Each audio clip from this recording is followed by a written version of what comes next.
gun-toting patriot, God-fearing patriot. Bryson, why they mad? Cause I'm real and they be faking it. Free speech advocate, it's on my mind, I'm saying it. I'm about to buy another gun and ain't nobody taking it. Gun-toting, Bible reading, God believing, truth speaking American. This MAGA season, Democrats committing treason. I know they think it's sweet, but you don't know who you dealing with. This for free thinkers only. You ain't got no membership. They free General Flynn out the cage, cause he innocent. Barton Roger Stone, cause the run know that he innocent. We need to kick out every single illegal immigrant. Mandatory voter ID laws we need to implement. Tell Justice Smollett that I know this MAGA country. Tell China we know they. Hello, everybody. Welcome to the XJW Political Corner. Tonight is the first night we are simultaneously streaming on Jimmy Bell's YouTube channel. So I want to say hello to all of his viewers right now. If you can hear me, let me know. Can you hear me, Jimmy? Oh, man. We can hear Jimmy. I can hear you, but I don't know if you guys can hear me. Let me know if you can hear me in the chat. Okay, so hop off and then hop back on. See if that works. I also got King Tony backstage. I'm going to bring her up now. All right, King Tony, can you hear me? Yep. Okay, so we're going to wait for Jimmy to come back on. Okay, thank you. Daisy Do from the chat. She says she can hear us. Okay, Jimmy, can you hear me now? I can. It's a little low, but I can hear you now. I couldn't hear you before. Okay, I don't know. Hey, Tony. What's up, girl?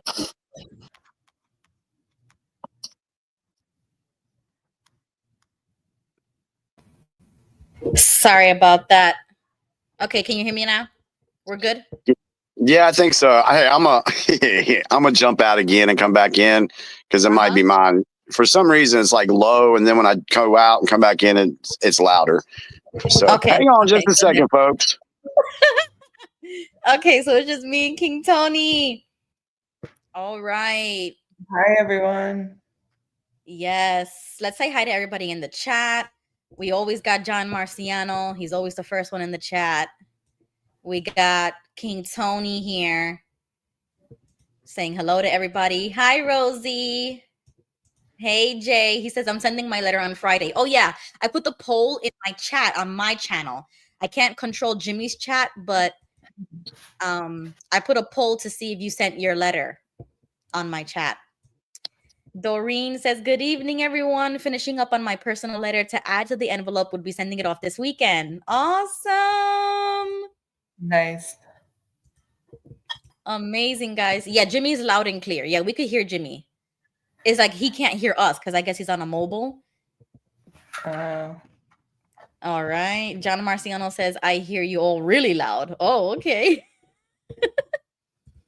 Let me make sure. Okay. Nice to see you guys. Wow, the whole gang is here. We got Joseph in the chat, Shaq Composer.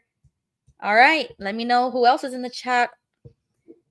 I'm also streaming on my X page. So if you are watching from X, I will see your chat on YouTube. So let me know. Okay, Jimmy. There we go. That's better. Okay, got you now. I set everything up. So we are streaming on both of our channels and X. So we have about 5 viewers from your channel. That's pretty good for our first night. Yay! Welcome to Ruby's channel, my viewers, my subscribers. Yes. I am so happy that I've had Jimmy on here for such a long time. So now we can stream on both of our channels since he's been such a big contributor. You know, it's only nice to have it also on his channel so that we're live at the exact same time. We see your chats. I just don't know which channel you're chatting from, but I can see it, you know, in the chat. I can see it all together. Oh, Wild Bull. Hey, Wild. He's in the chat. I swear, I'm having technical issues tonight. Between my lights and my volume, oh my God. You gotta get ready like 30 minutes before. you'd think I'd never done this before.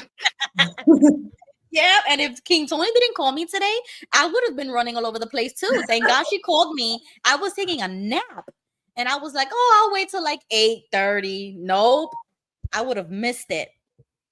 Screw it. Hi, Ladybud in the chat. Let's just go with this light. I'll turn this one off. There we go. That's fine. Okay, yeah, you look good. You look good. Okay, there we go. It's All done. right, everybody. So this is the XJW Political Corner for anybody who's watching on Jimmy's channel. I started the show about 8-9 months ago, and Jimmy has just been a natural, frequent guest on my show. So we've got a great idea to stream on both channels. So Jimmy is going to contribute a lot because me and King Tony are going to ask a million questions, and also the chat. But we learn together, you know, we're still pretty young, and we are into conspiracy theories. We're into politics. We're into voting. We're into literally everything under the sun. The other day, Tony was in the chat sending pictures of the moon because that's how skeptical she is. If the moon is real or not. Or what star is next to the moon because it doesn't look real. I'm telling you, I knew Tony was going to go off the deep end because I've been there, but that's how our uncle was. And that's what really brought us together. And we would laugh and we would talk, and we really dived into the flat earth theory and the fake moon landing and the CIA with Charles Manson. You know, Tony has gone off so many deep ends. Oh my goodness, it's never ending. Yeah, we've gone down quite a few rabbit holes, and there's more to go. That's for damn sure. So, yep. Jimmy, King Tony called me this week, and she was rambling about the Rothschild and how David Weiss had a podcast with Timothy Rothschild, and she was going crazy. And I said, look, just because his last name is Rothschild doesn't really mean anything. She goes, no, we got to research. We got to look into this. And I'm like, okay, we'll look into it, but don't throw the guy away just because his last name is Rothschild. I mean, I know the history and the conspiracy, but come on. Well, I'm kind of with her on that. They're a Rothschild. I don't know. I kind of feel the same way she does a little bit on that. But I agree. You can't throw the baby out with the bathwater. But I'm trying. But I was telling her that just because he collaborated with, she reels me back in. Yes. And just because they had a collaboration doesn't mean that David Weiss doesn't believe in what he preaches. I mean, I do think he genuinely believes what he is. Maybe he was being funded by Timothy, or maybe they wanted to reach a greater audience, and his name would definitely bring that. I mean, you never know what it could be. But I still think that David still believes in the flat earth. You know what I'm saying? Like, I don't believe he's just getting paid to say stupid stuff. I think he believes in it. Yeah. I mean, his passion comes across as something that he would believe in. So that's how I feel about that. Go ahead, Jimmy. I was just going to say real quick, for the folks that are on my channel, I just want to put in a little disclaimer in here for this video before we even start. Yes. I want to prepare you folks for this. Here's the reason why. Oh my God, apparently that light didn't charge up over the last 2 days. Oh well, so we go with this. We're going with the lantern. Okay, go ahead. So anyway, on my channel this week, since we've been so busy with the Operation Spotlight stuff, I have gained quite a number of new subscribers on my channel. I appreciate that. Thank you so very much. I love you all. Here's the thing, though. Most of the folks that became new subscribers are XJWs. I don't know what your for the new folks that have joined, I don't know what your political beliefs are, your political leanings. I don't know. I don't even know if you have any. But for me, I do have my political viewpoint on things, and I express it openly, honestly, and passionately. So All I'm asking is if you are an XJW that has joined my channel and now you're watching this show, please just be patient with us because we do talk about a lot of things that you may not even resonate with. The reason I'm saying this is because when I was in the XJW community 2019, a little bit of 2020, people loved me. They loved what I was doing. They loved the work we were doing. But as soon as I went political, I got stabbed in the back by a lot of the folks that I thought were my friends. And it's only because they didn't agree with what I was saying at that time. And so over the last 4 years, I've been able to grow a thicker skin. And I've also been able to understand how to talk to folks that have a differing viewpoint than I do. So I'm just asking, I'm fighting 2 wars. I'm fighting Watchtower, but I'm also fighting the deep state propaganda narrative, global new world order, and the Illuminati. So you can choose to support me in one of those wars or both. It's up to you.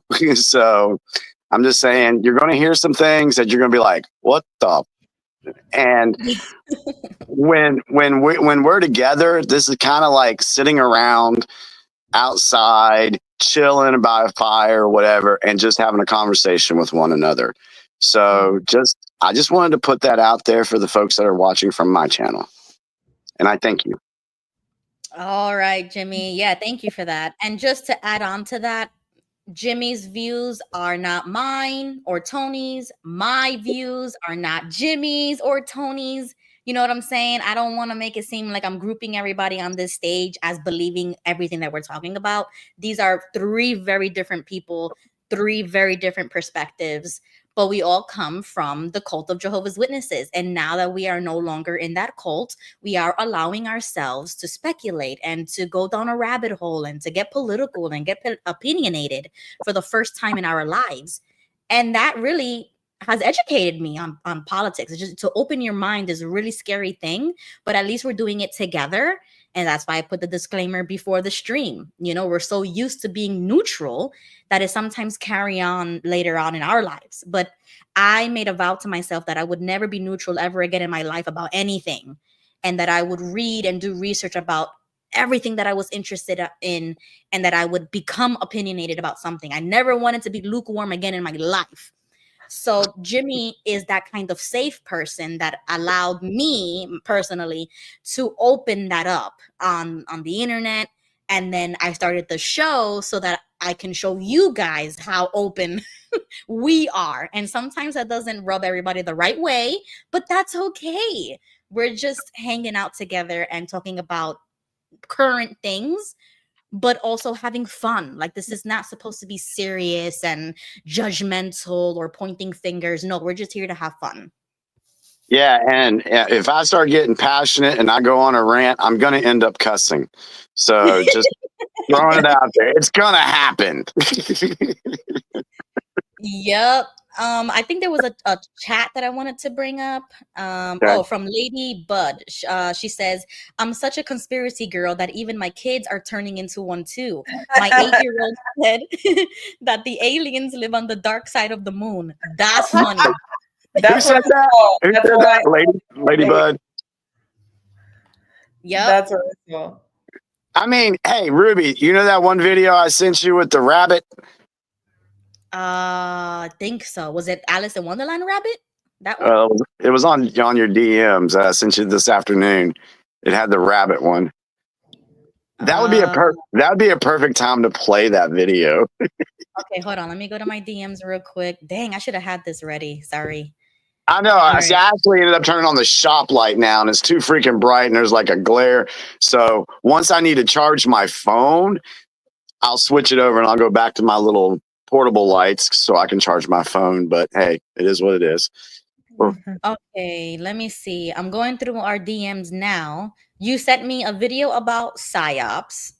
You sent me a link about the Wright report. Some Yeah, we're going to screen. get that. We're going to get that later. Okay, I don't see any video about a rabbit, but I do think I saw one on X that was connecting a lot of like different conspiracies about the white rabbit. and Baron Trump. There was like a conspiracy about that. Oh yeah, you- yeah. This was a more funny video. It's probably from my Facebook. I think it's the second one I sent you, second to the last one I sent you. It's just funny, and it would go along with what Ladybud just said. Okay, let me. Is you said on Facebook? I'll check Facebook real quick. Let's see, Jimmy Bell on Facebook. Oh, no, I was saying the DM I sent you came from my Facebook page. Oh no! Now I'm going through all these DMs. No, I don't got nothing. Dang it! Dang it! Really? That sucks. Oh, is it with that lady?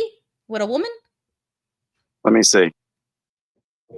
Oh, and guys, we usually start out kind of slow. We're just kind of hanging out, but we're gonna get into stuff. Just bear with us. No, it's like the one. That's a good one, but that's for later. Ah, boy, I don't have it. Sorry, Jimmy. Okay. Oh well. Dang. Dang it. Okay, but there's always next Tuesday, so don't worry, we'll find it. Yeah, it's a really good one. Okay, Jay says that he leans center right. I like that, Jay. I like how you can actually know where you are. I like that. Saying hello to Sherry D, Daisy, Jesse's in the chat. He says, I'm right, you're left, she's wrong. Thanks for that, Jesse. Jesse, you owe me $20. Shut up. Okay, just catching up to everybody. Oh, hey, Lucy. I haven't seen Lucy in a minute. Lucy. Hey, Lucy. Okay, now we are up to date. Hi to everybody in the chat, whoever is watching. It's climbing. The views are climbing, so I'm pretty excited about that. Good. All right, so the very first video or intro clip, I wanted to white pill everybody. And if you don't know what the pills are, there's different colored pills. You know, the red pill, blue pill, white, black. You know, there's lots of different colored pills.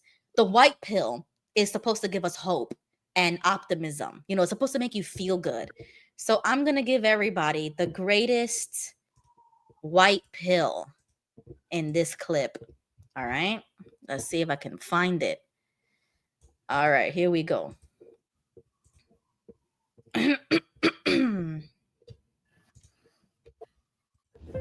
It is my honor to introduce to you the 45th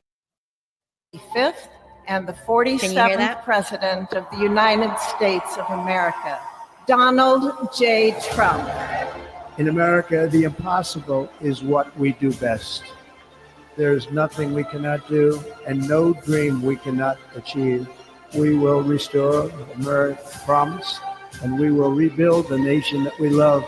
We will stand bravely, dream boldly, and nothing will stand in our way because we are Americans. The future is ours and our golden age has just begun.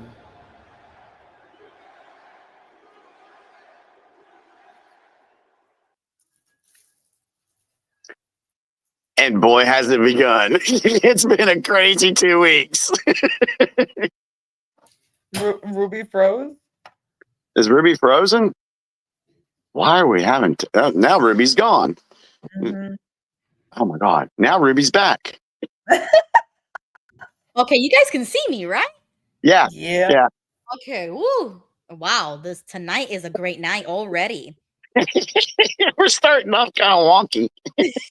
Yeah.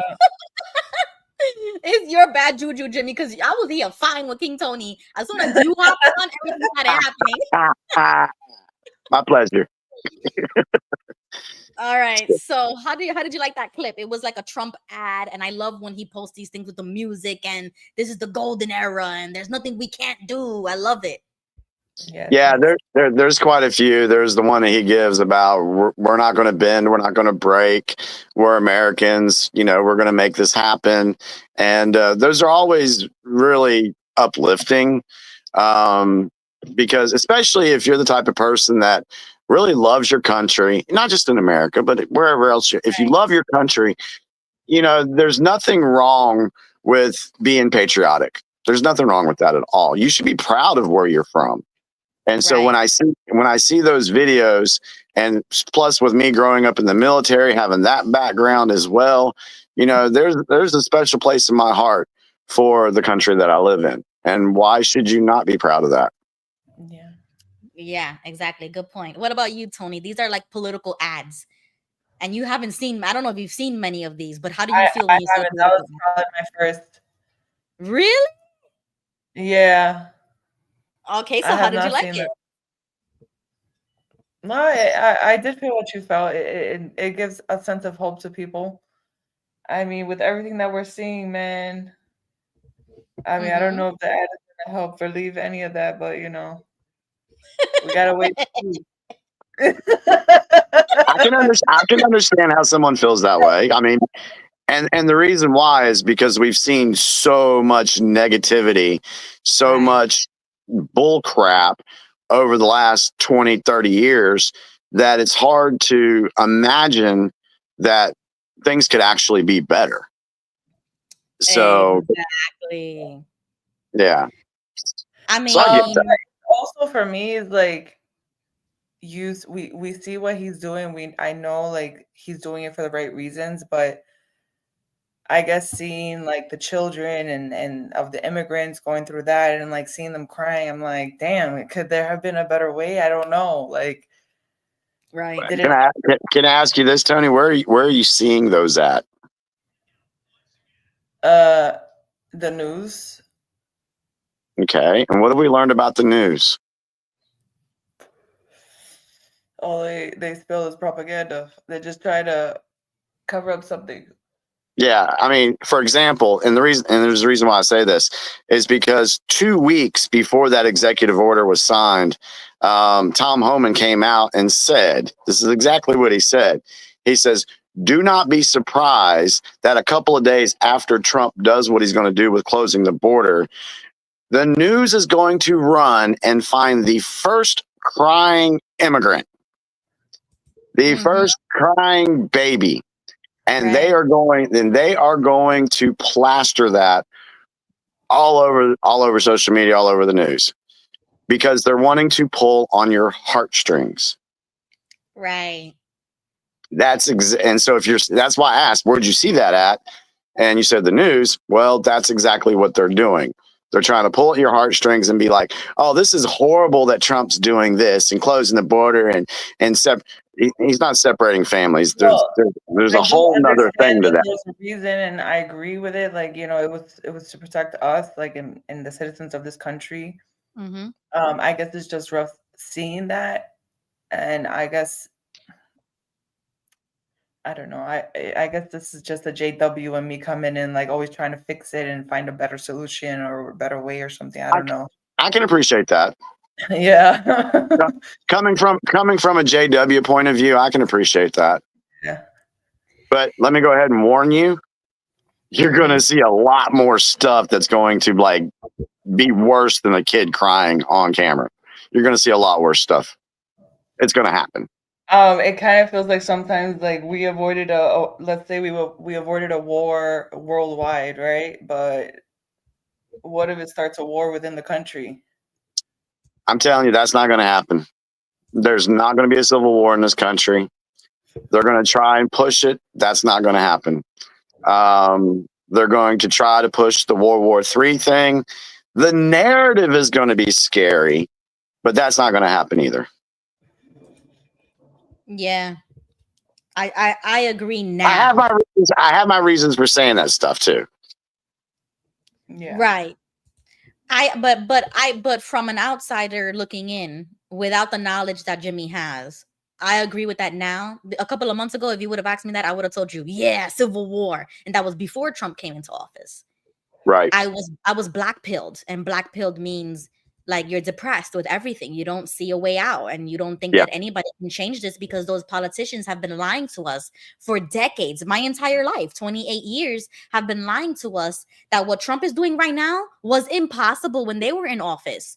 False. It could have been done without Trump. The tools were already there. They just didn't use it on purpose.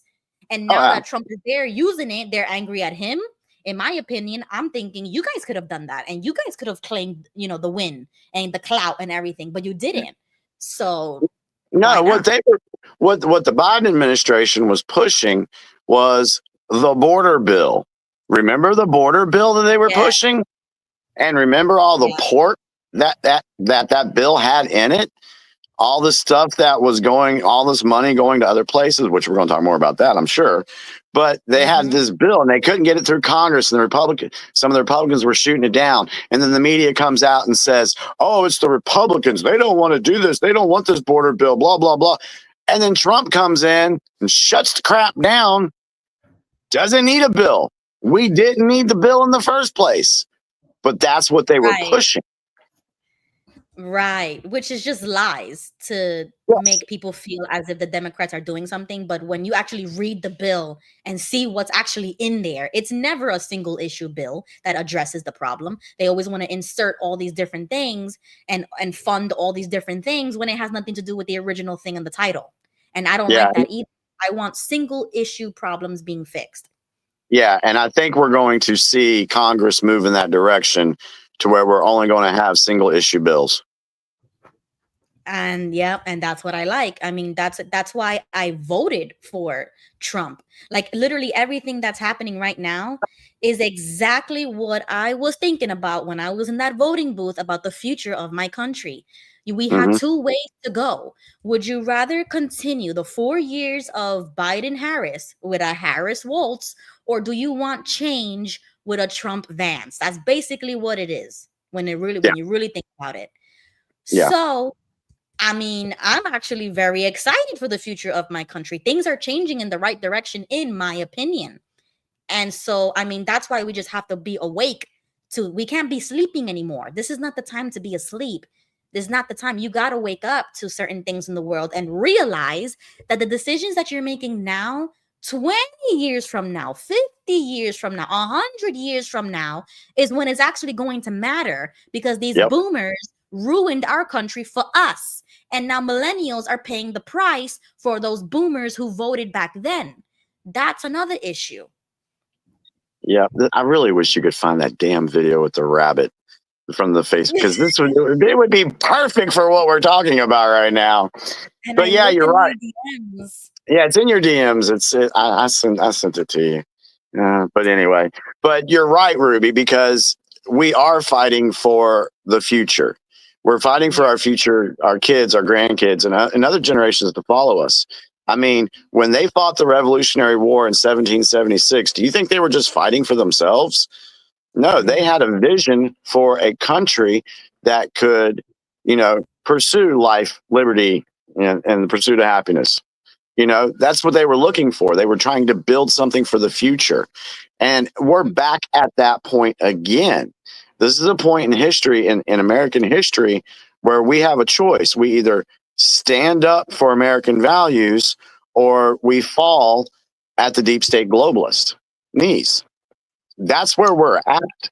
And I know people, they really don't want to think that, but it's true. It's true. So yeah, we're fighting for, and the thing is if we know this, see, you're 28, 29 years old, 20, 30 years from now, 49, 59, you'll be able to tell other generations, the younger generations, hey, this is what happened back in 2020. Let's not repeat these mistakes again. This is what happened. This is what you guys need to look out for. So we have to teach our young ones what we're dealing with right now. And if you're not diving in and learning about this stuff and keeping an open mind, it's going to be very difficult for you in the future to be able to explain this to what may be your future generations. Exactly right. And I see the comments from, I wanted to just bring it up really quickly, from Daisy D. She started out saying, she hates Trump. Don't you know that he wants to, deport Spanish, speaking people, etc. But Daisy, what we have been seeing so far is the criminal illegal aliens who cross the border illegally is already a crime. They are criminals. I agree with what Trump is doing, and that's exactly what I voted him for. Well, I just put a thing up on my Facebook page within the last 12 or 14 hours talking about the United States is not the only country deporting illegals. Now Right. let's separate what a lot of people look at this. And Daisy, I respect your opinion. I'm going to push back a little bit on it, because when you say that he's wanting to just deport Spanish speaking people, that's throwing race into the equation. What we're saying is we want to deport illegal aliens. I don't care if they're Mexican, Venezuelan, European, Russian. I don't care. You got to take the race out of it, because exactly. And there's other countries right now. I really need to have a second phone when I do these videos. Jesus. But I talked about that the EU right now is putting plans together to start deporting illegal aliens. So in the same context, Daisy, with all due respect, are you going to say, oh, Mr. Stammer, this is being horrible what you're doing over there? Or Mr. Leader of France, that's Macron, that's horrible what you're doing. Are you going to use that same thing, or are you going to look at it maybe in a different light, that these are people that have broke the law and are committing crimes, horrific crimes in our country? They got to go. Right. Okay. So quick clarification. Not you, Daisy Do. It was Daisy D. So I don't know which channel Daisy D is watching from, but we are streaming from 2 different channels, so you may not see her comment, but I saw the comment. So I'm referring to this Daisy just for clarification. So moving on. I have another clip that I wanted to share with you of the more accomplishments. These are more W's. This is what we call a W. It's a win. More wins in this administration that we haven't seen in a very long time. So I'm going to play the clip. We are 2 weeks in, and President Trump is already delivering big wins for the American people. Let's go through the facts. On the border, President Trump declared a national emergency, deployed the military, ended catch and release, and reinstated Remain in Mexico. And already, illegal crossings are down 95%. We are resuming construction of the border wall, and Colombia's president is now offering his own plane for deportation of illegal Colombian immigrants.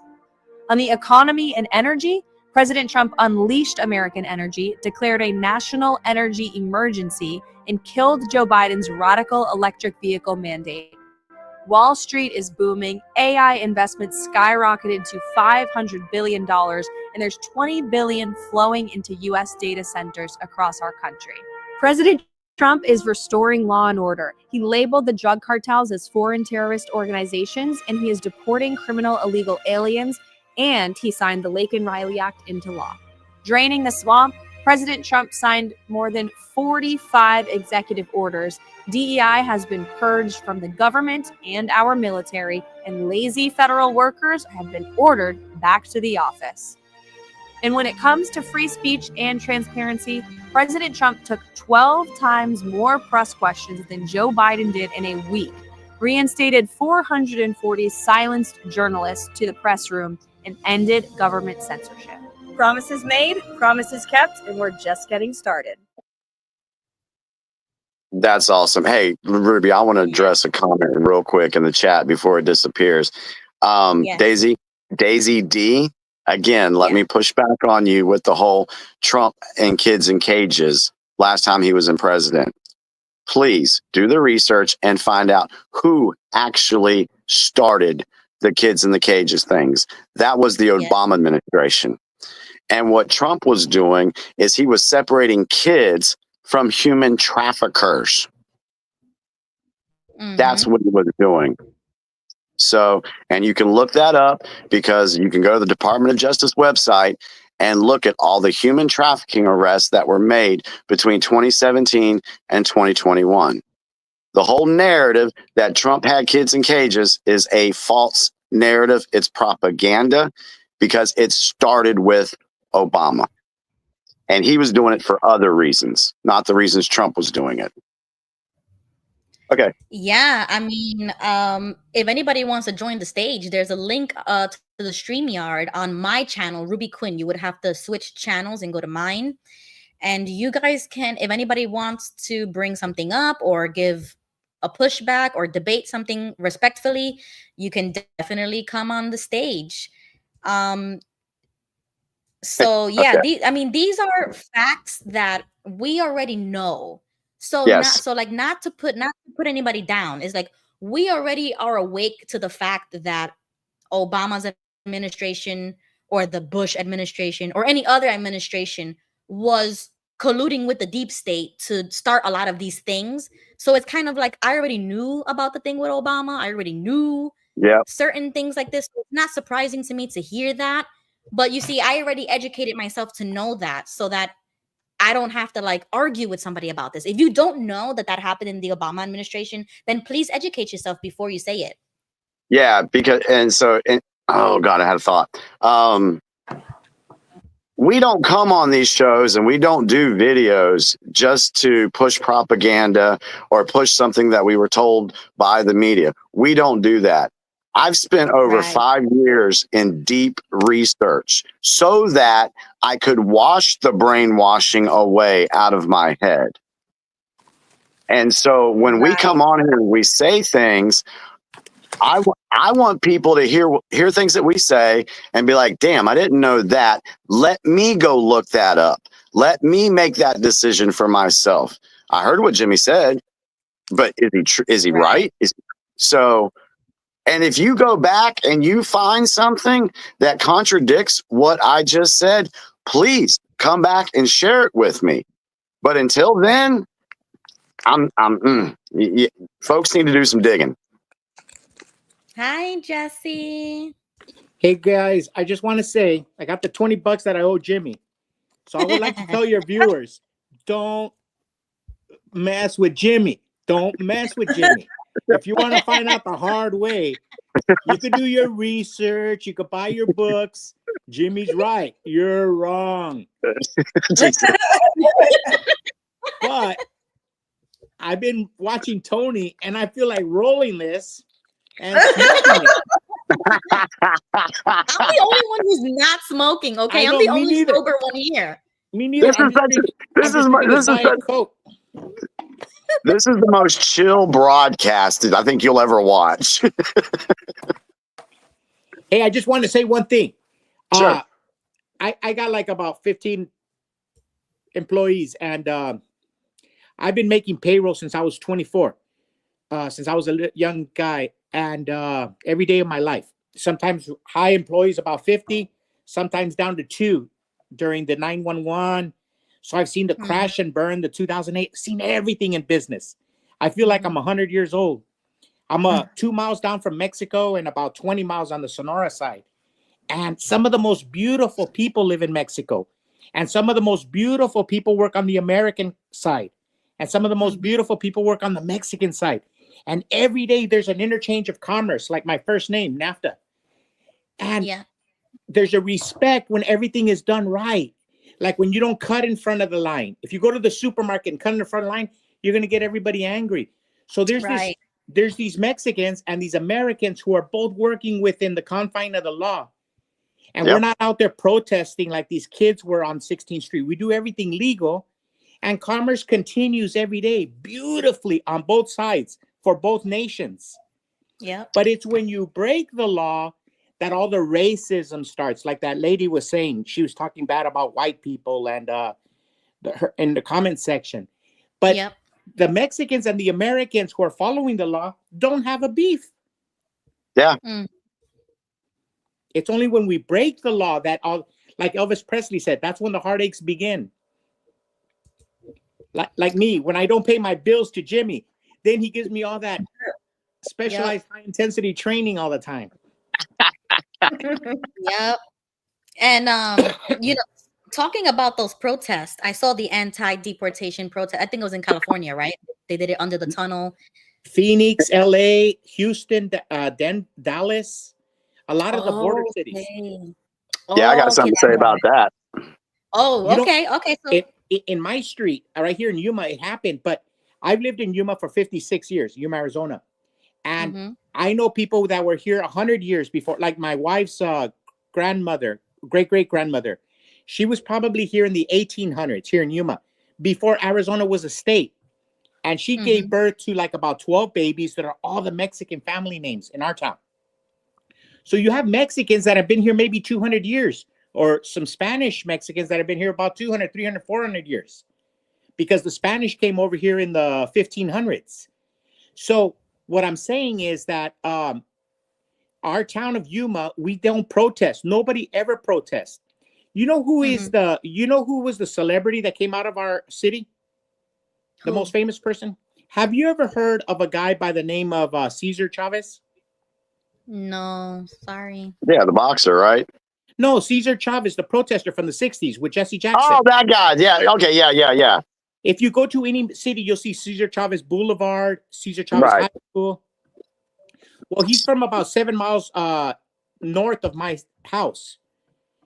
But no, in Yuma, you'll never see a street named after him, a boulevard. You go to San Diego, Phoenix, LA, any city, there's a boulevard or a school named after him, except in Yuma, because he was a leftist and he used to beat you up if you crossed the picket line. He was a leftist union.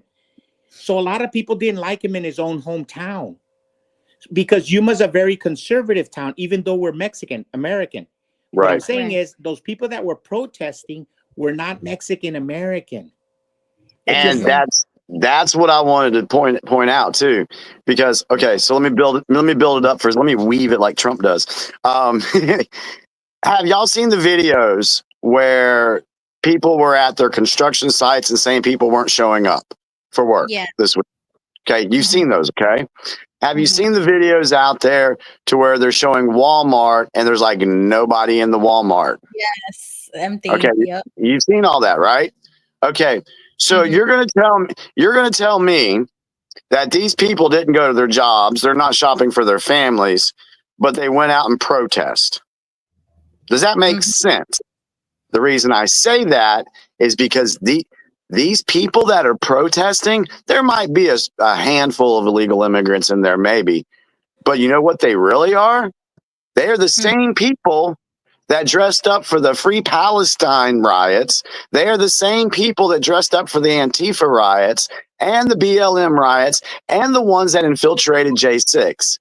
They just changed their clothes. yeah, because Okay. a Mexican doesn't miss work. I have a broken knee. No, I've never missed a day of work. Sick. I come sick. I Yeah. didn't get COVID. COVID got me. Right. I mean, Yeah. where's the Free Palestine riot people at? Where'd they go? Did they just quit? Did they just quit caring? No, Why they're aren't just onto the next thing.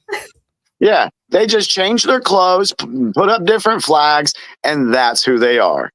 Yeah. Right. Yeah. Because you go to a Mexican American, go work with them, Ruby. They'll put Mhm. you into the ground. I mean, Yeah. we might be illiterate, not educated, owe everybody $20, but don't tell us that we miss work. We don't Right. miss work. No, Right. I agree. I run some accounts that have Hispanic employees, and they are very diligent, hardworking individuals. I give them that. Okay, another point about the anti-deportation protests, and everybody has been saying this on X. I agree with this point. Why are they waving the flag, the Mexican flag, if they want to stay in America? So Exactly. if you were protesting that you want to stay in this country, wouldn't you be waving the American flag, saying this is the best country in the world? I want to stay here. Go ahead, Jesse. I have a theory. I don't have no proof, no evidence of it. But when I looked at the protesters, I didn't see anybody that I recognized. That's why I say I've lived in my town 56 years. They didn't look like people I had lunch with. They didn't seem like the people I see coffee with. What I'm thinking is just an opinion, and I have no proof. So if anybody says I'm full of it, but my theory is that maybe they're paid rebels or paid troublemakers who are trying to incite a riot. That's Good point. exactly who they are. That's exactly who they are. They are foot soldiers for the deep state. It's exactly who they. And you Right. think about it, they're waving flags of other countries. So who are they showing loyalty to? I'm confused because they're waving a Mexican flag. They're like, I don't know. Yeah, they're not being loyal to America. You got ones flying Syrian flags and some other flags too. These are people. These are people that are showing their loyalty to the country that they just came from. So remember when Gavin Newsom went and got millions of dollars to fight Trump during the LA Palisades fire? Yeah. So there is a concerted effort across the country with money, with hardcore money, to start fires and fights. Yep.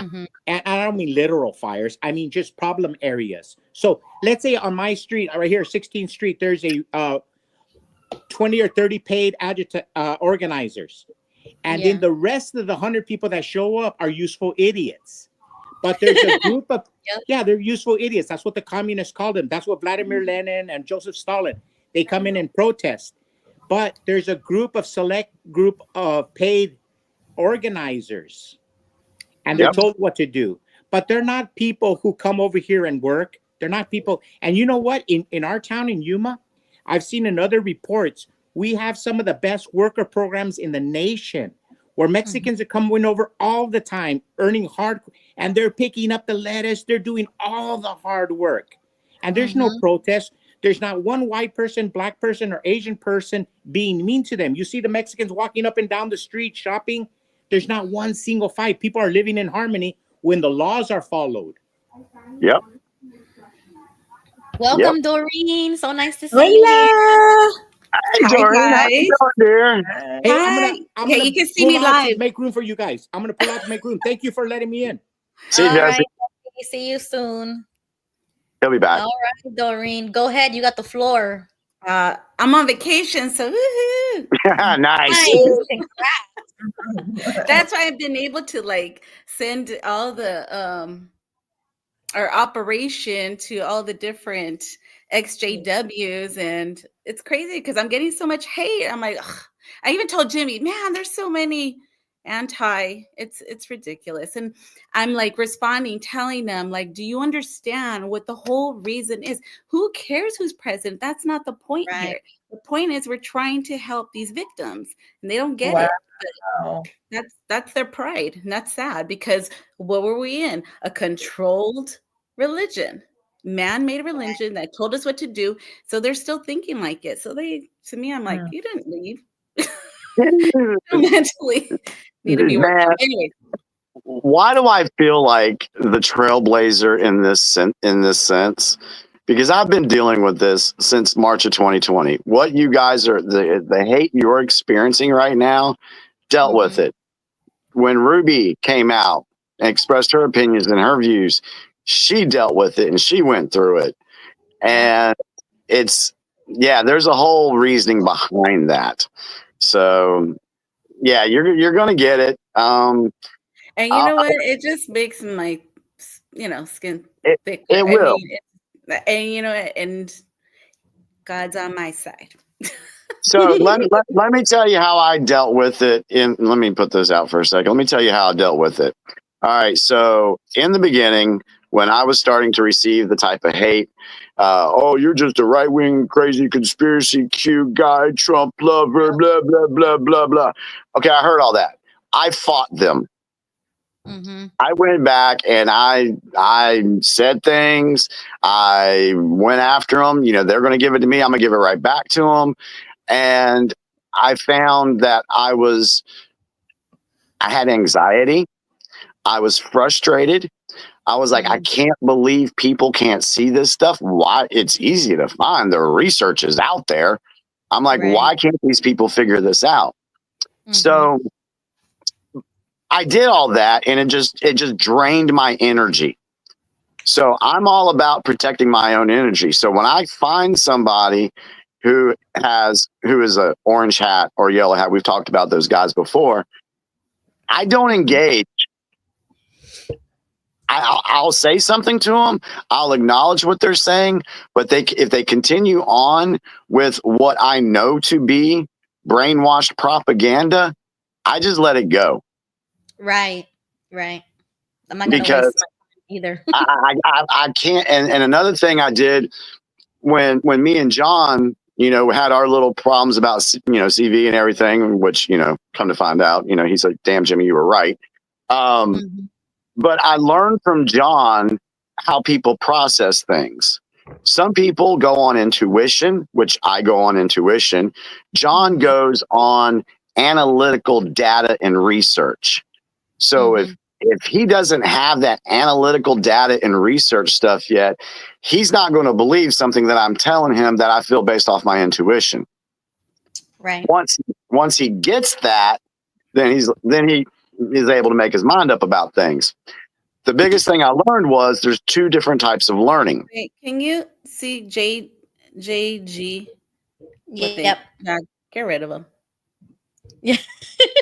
I'll delete the comment. I wasn't going to bring it up because it's just ignorant. That's not what you said. I know. Yeah, I didn't even see it. I didn't even see it.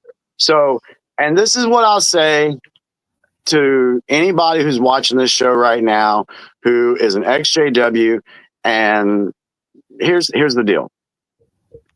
There's been so much institutionalized MK Ultra brainwashing put on those that are in Watchtower that even though you may wake up from the doctrine of Watchtower and you leave Watchtower and you think you woke up, I'm sad to tell you, you're not completely awake yet because you haven't gone through the steps to wash that MK Ultra indoctrination out of your brain.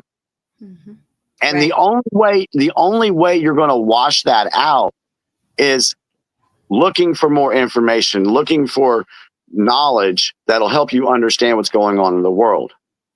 So that's why a lot of people, and Ruby's even said it, she said, wow, I woke up from one cult to realize I was in another one. Right. And you know what the thing is that when I left, and I on my YouTube channel, you can see where I've talked about this many times where when I came out, it was about 11 years ago. They tell you, of course, that mind control. Don't look on the internet. Don't look up anything. So I didn't for those 11 years. I didn't. I don't know what it was or why I didn't want to, but just until late this summer, all of a sudden I started, because I still kept having that. It was hard for me to heal because I still had that mother who still shunned me. She had been it for 50 years. And I got good news. We just reconciled, and she has opened up to me and told me recently that she was so sorry for doing that for so many years to me. Wow. That's wonderful. I'm like almost in tears. Yeah. And I love telling my story, but I don't do it to my mom's talking to me now. And no, that's not even it. It's there's hope. There's hope that there's because how many times do we hear that story? They've been in it for so many years. They come out and it's 50 years.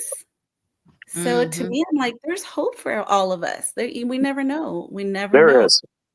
So there is. I was going to make a point. Oh yeah. So I didn't look on the internet, but until recently, and then I started my YouTube channel. And that has helped tremendously just to heal. And then when I opened up that door of these XJWs, I was like, oh my gosh, I didn't even know this world existed. If I would have known way back when, I probably would have healed a lot faster because we all tell our stories and we all can kind of relate, even though we're on different levels. But it's amazing. And so that I had to share that about my mom recently. That just happened a couple days ago. And that's awesome. My mom is still shunning me, so I'm happy for you. That's awesome. It will happen, Jimmy. All of us. One day it's going to happen because, with what we're doing right now, we're just going to keep fighting through. Yeah. Can we go into that a little bit, Ruby? Because it's kind of on the same topic here. Operation Spotlight. For those that are opposed to what we're doing and only saying, oh, Trump ain't going to do nothing, he ain't going to read, it's very likely he may not. I've already said that. This could fall flat on its face and go nowhere. Yeah. I said that from the very beginning. But you got to remember, one of the people that penned this letter was on the Australian Royal Commission. a CSA survivor. Mm-hmm. If you can't get behind the words and emotions of a CSA survivor and you're only hung up on Trump, then you got a problem. Yep. Yeah. I'm just gonna say it straight out. You are trying to throw up roadblocks where we're trying to protect not only the kids that are there, but future kids from ever having to deal with Watchtower. I'll go on a rant on this one because I just any XJW who is against this just because it's Trump, you got to get over yourself. Send it to your favorite politician. Send it to somebody else, another government official. Mhm. So I'm not playing games, and I'm not hearing that because I've seen that a lot this week. I'm done with it because you were trying to help by not participating and not acting. You're helping to silence a voice of a CSA survivor. I put a poll on my chat if anybody can see it, if it's still up there. If you sent your letter or not, you could click yes or no. So it's a little fun poll. I also put one in my community post on YouTube. Jimmy has his own poll. We are polling it all up. We want to see how many people have sent it and where you are from if you sent it in any state, or even if you're not in the United States of America. If you have participated in any country, let us know so that we can put it on the list. But Ruby, yeah. Go to my Facebook page real quick and look for that comment. You liked it. That letter we got from Argentina. That comment we got from Argentina. Oh yeah. All right, everybody. I am going to share with you Jimmy's Facebook page. Prepare yourself. Yeah, no, I don't care. Right. You might find that bunny down there. You seriously might find that bunny. I know that damn bunny's on my page. I'm just joking. Okay. Find the bunny. Let's see Jimmy's page. All right. Where'd you post it? It was like a screenshot, right? Okay, here it goes. Yeah. And go ahead and read it because that's too small for me to read.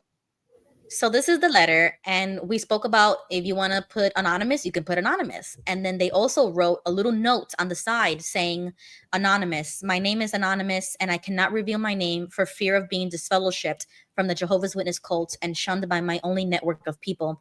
My friend Monica Kincaid, whose team put together this letter, Operation Spotlight, is sending this letter on my behalf from Texas, since I cannot do this from Argentina.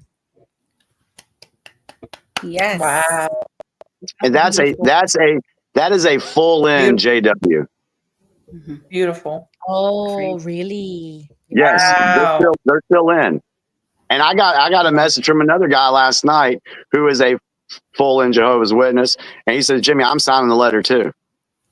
Wow. So this letter, so you can say what you want about Trump. I don't care about that anymore. Look at the people who feel like they actually have a voice now. We are trying to give people their voice back while the naysayers are trying to shut people up. Wow. Yeah. I think that's beautiful. That's beautiful. That's a white pill. It's like even Jehovah's Witnesses who are active know what's up. They know what's going on. They see our stuff and they want to get involved. And that's really good.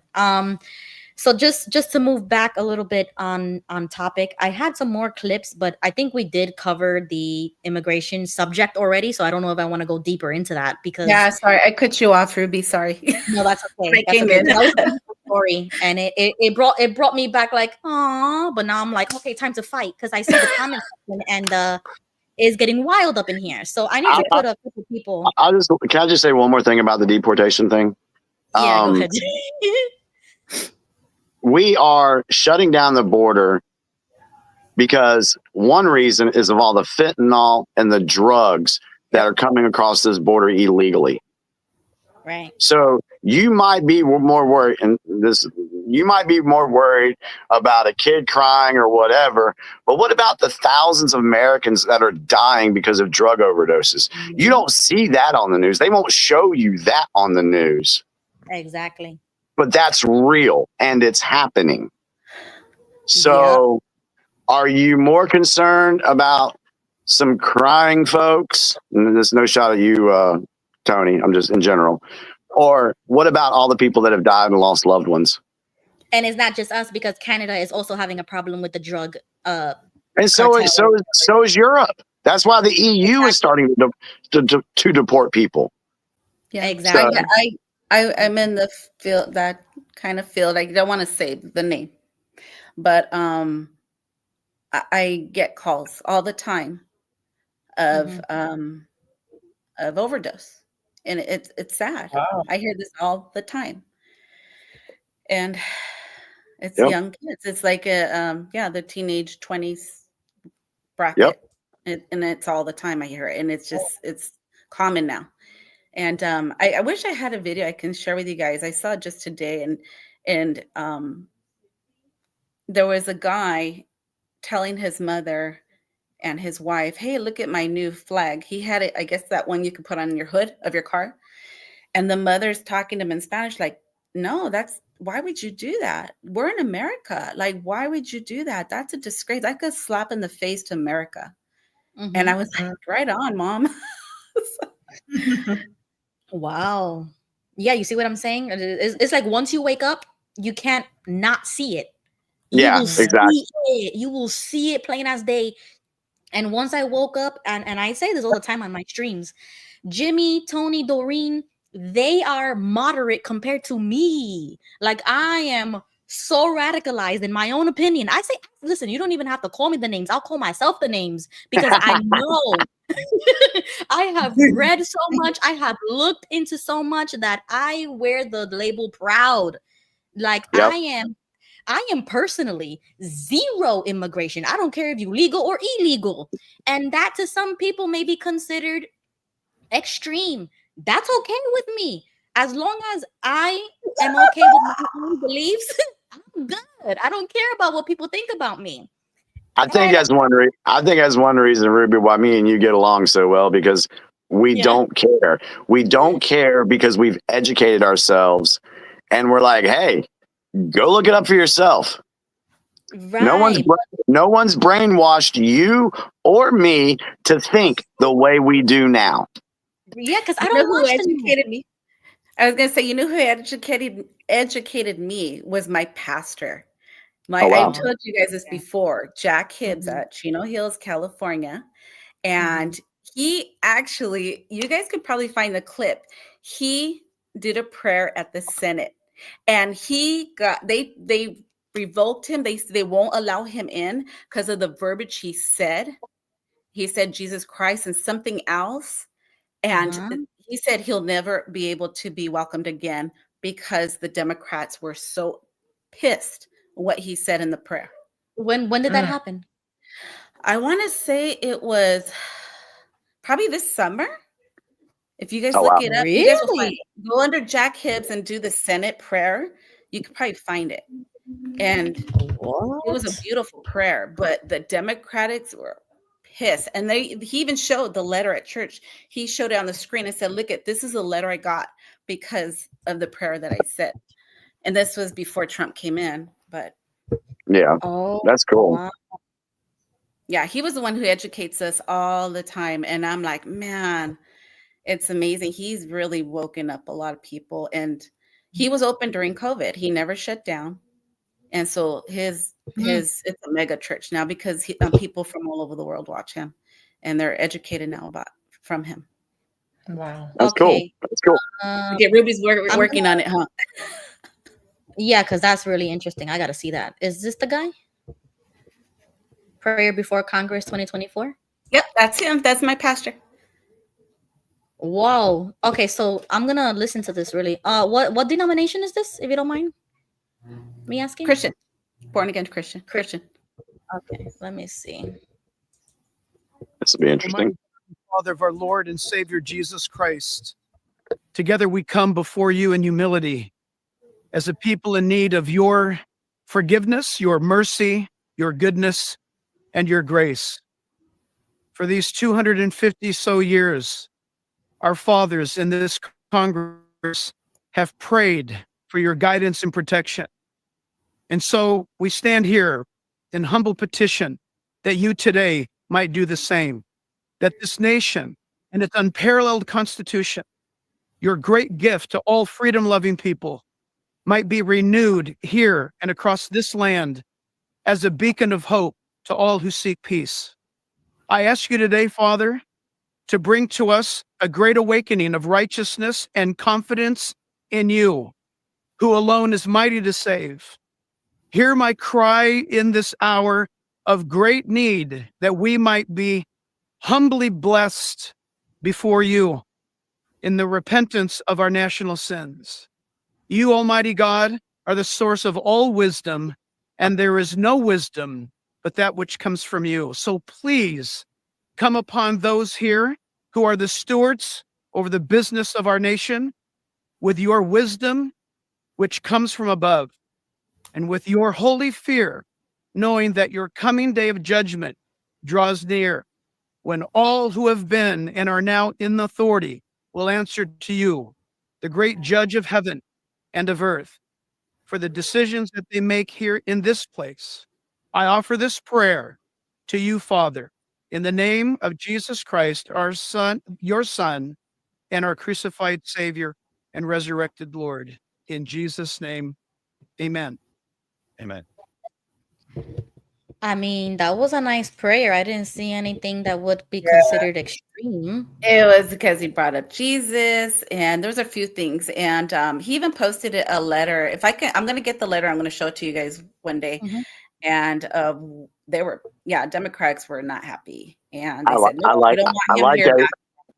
I like that he said "Great Awakening." Yeah, he said a lot of good things. I like when he said national sins. I mean, I do believe Yeah. that.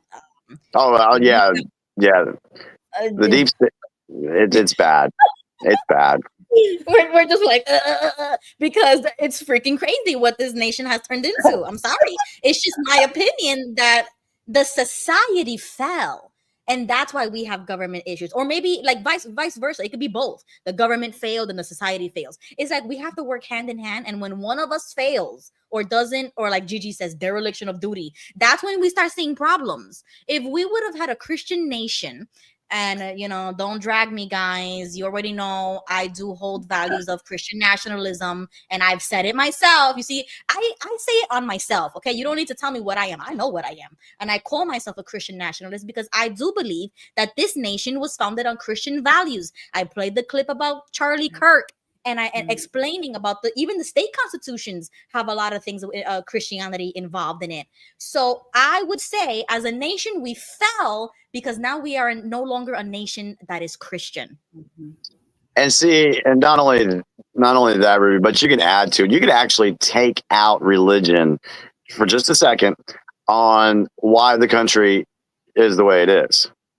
The country was infiltrated by criminals, and they've been pushing their agenda on us for decades.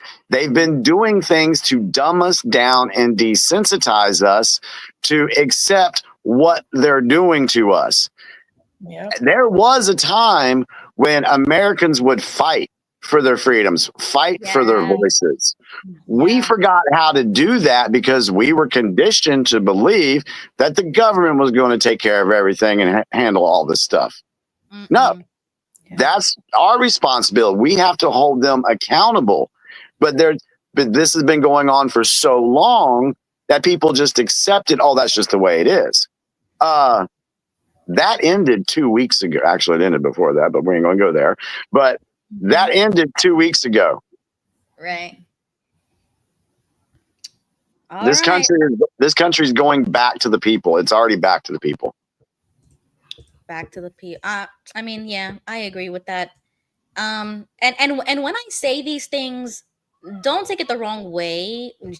People in the chat or whoever watches this, I'm not talking quite literally. I'm talking about the ideology of those movements. I agree with it, and that's why I say those things. And that's just me. Like I said, nobody else on this panel, we're not the same. We don't agree on everything, especially in the chat.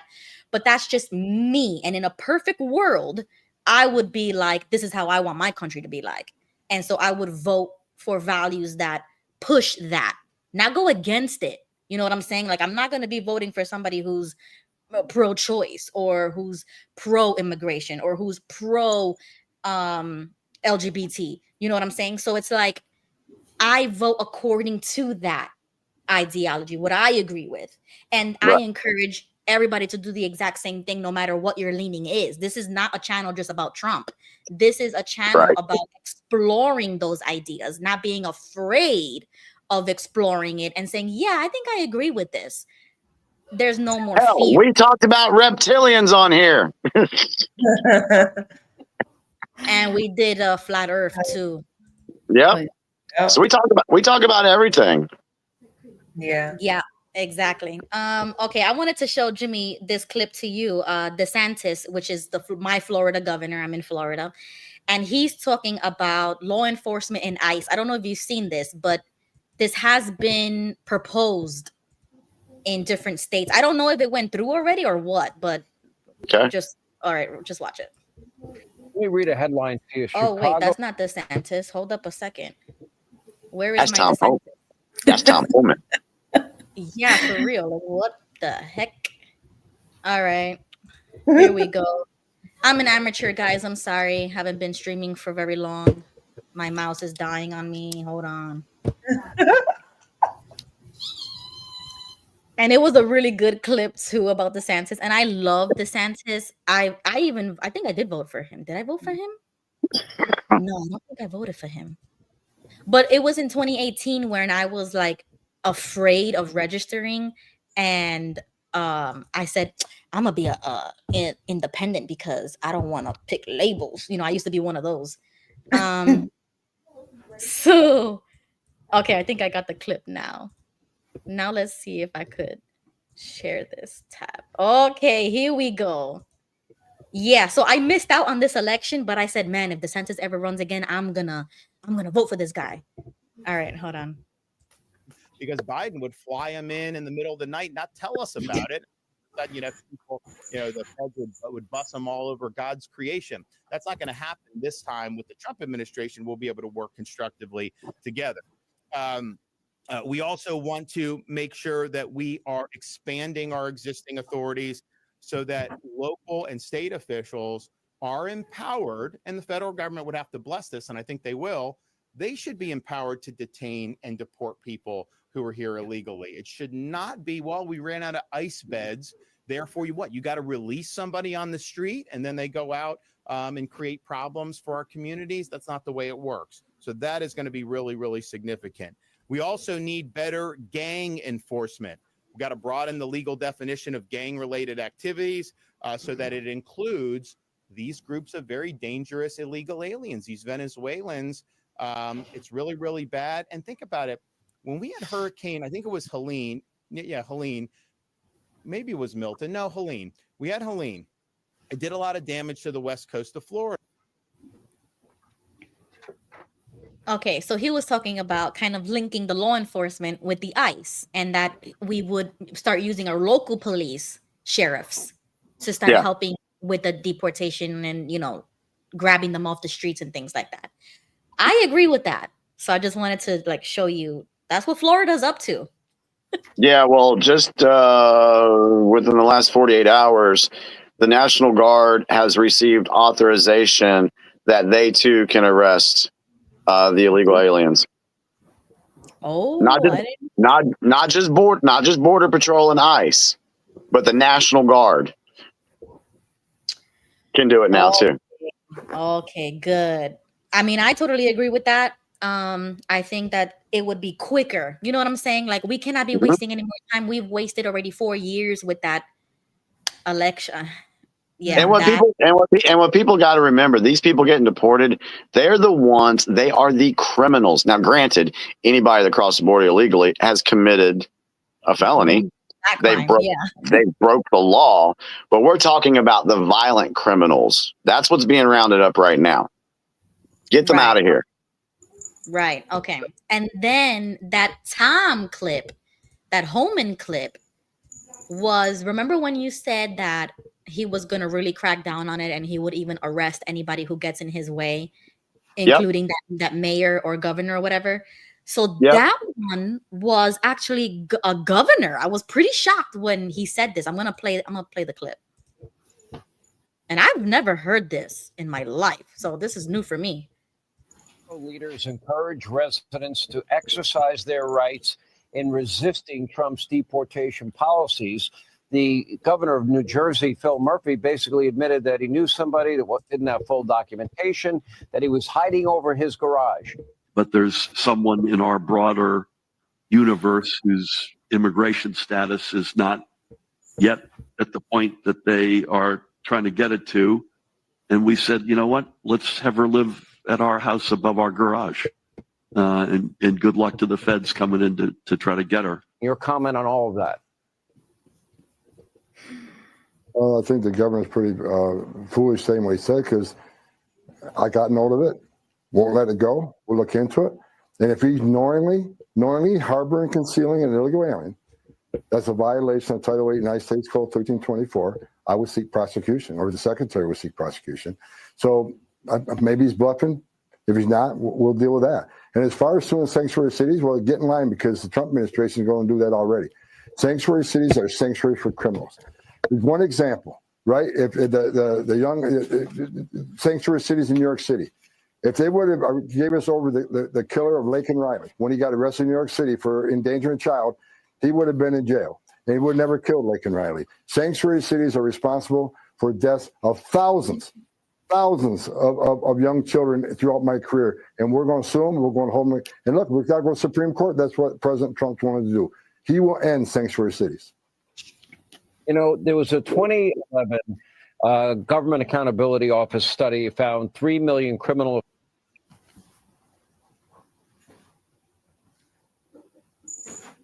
That was insane, in my opinion. I have never heard a governor say that, and I never heard a guy like Holman say what he said. This is real. It's about to get real. I can sum it up in one sentence. What's going on right now? Everybody, whether you want to believe it or not, you are witnessing the destruction of the old guard. That is why you've never heard about anything like this before or seen it, because the people that wanted to do all this stuff, they're the ones that have been protected and kept in power for so long. Yeah, that's ended. That's why they're freaking out right now, because they don't have the control anymore. Mm-hmm. But why would he say that? Why is he snitching on himself that he is harboring an illegal? We know that that's illegal. That's what gets me. Because he can. Did I miss that part? My cat was bugging me there for a second. Yeah, the governor, he was in an interview on the stage, and he's saying, so it was the governor that was harboring the illegal. Okay. And he's telling on himself. Who does that? You're watching a movie. They have to make this stuff so ridiculous that people will start paying attention. It's have you seen the new Netflix reboot for Little House on the Prairie? I saw the tweet that they were going to start it, but I didn't know what they were doing. So what happened with that one? Okay. So let me preface this. I haven't gone to Netflix and checked. I just saw the tweet. I don't think it's real. It may not be real, but hey. So they have a African American playing daddy. They have Chinese girls playing the girls, and I don't know what's the daughters. But the tweet said, how much more ridiculous do the white hats have to make it before the normies start asking questions? That was the tweet that I saw, but I was I don't know if that's real, or maybe they're just doing that so that people can actually get upset about it. Actually look into it and say, oh, what the heck is going on here? Invoking an emotion like they always do. Everybody wants to always go on emotion, and I hate that. That's why I didn't even click on it. I was I don't know if that's real. I'm not looking into that. I don't care. Leave me alone. But see, for me, I was looking at I already know what they're doing with the whole trying to change everything, and so I knew what he was saying, because it is something that's ridiculous. I see those things, but other people, they don't view that way yet. So yeah, it was Because fun. they think that it's sort of like diversity or like the DEI, which I'm gonna get into later, but they think that representation matters. Oh, I'm sorry. Go ahead, King Tony. Did they come out with a trailer? No, it was like a picture. That's what I'm saying. I think it's fake. I think somebody was fooling around. It's probably AI. Oh, okay. Yeah. Trying to get people riled up that Little House on the Prairie is going to be a black guy for the father, Chinese daughters, and a white. I don't believe that. I don't believe that. Stop playing. But it just shows the mindset that these people have that want to control us. You know, that's what it shows. You know what? Sometimes, you know why we share memes? Sharing memes is tricking people to learn the truth. Right. Okay, but you know what's not funny was when they changed Little Mermaid to that black chick. You know how upset I was, and I wasn't gonna say anything, but Jimmy brought it up, and it reminded me of the Little Mermaid. Yeah, but especially us 90s kids. Me and King Tony grew up on Disney movies. Little Mermaid had red hair, a white chick, white family. There was no problems with that. And I'm not saying that. So what would they do? I don't want to get into a race issue, but what would they do if they changed Buckwheat's color? I don't know who that is. I'm sorry. I'm too young. You're too young, Jimmy. Oh, dang it. That's why I said Little Mermaid. I said Remember, you're talking to babies, 20-year-olds, right? Let me think. Ah, crap. You don't know me and Jimmy can relate. We're kind of like in that same era. That's why I said Little Mermaid. Google buckwheat. All right, hold on. Jimmy. Yeah. Buckwheat or buckwheat? Buckwheat. Jimmy knows what that is, right? Weed. That was the secret code to get into the club. Yeah. I only see food, Jimmy. What time? Okay. Little Rascals buckwheat. All right, buckwheat. Little rascal. Okay, buckwheat. Wheat. Yeah. Okay. Yeah, it's a black. They even have it in the comment for you if you need help. Sorry, I'm on a different tab right now. Okay, now I see what you're talking about. You see, that would make sense. Yeah. What if they made buckwheat white? That would never happen. Yeah. Listen, it is not my God, Daisy. I don't think it's racist to say that we were pretty upset as 90s babies when they changed Little Mermaid's race. There was no reason for it. What about Princess Tiana? She's black. What if we changed Princess Tiana to white? Would you have a problem with that? Yes, you would. See, here's the thing. The deep state people, this is their propaganda they put out there, because how do you get people to fight with one another? Throw out race and religion. So while everybody's like all arguing about the race part of it, they're putting in their agenda where they want to do, they want to replace, it's called the Great Replacement. And don't tell me that that's a conspiracy, because it just came out yesterday that they acknowledged what the Great Replacement was. The Great Replacement was, and newsflash, it was to get rid of white European people. I have something to say. Okay, go ahead. I was talking to my Indian native. She said that because Trump's trying to make it all one. We're not. There's no race. We're trying to be one.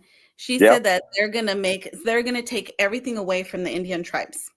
They're gonna take away all that, what they already have. Like, she didn't say. Yeah, I was like, what? What do you mean? She goes, yeah. Can you believe that they're gonna take everything away from us? I'm like, wait. I couldn't believe it when she told me that. I go, but wait, this was your guys' line in the beginning, wasn't it? She's like, yep. There was a treaty we signed. Why are they changing it now all of a sudden? I'm like, wait, who's taking the stuff away? She was saying Trump. I don't know. That's what she said. That they're in the work trying to remove I don't know. That's what she told me. So I'm like, Not what? to say it's legit, but I have not heard anything like that so far.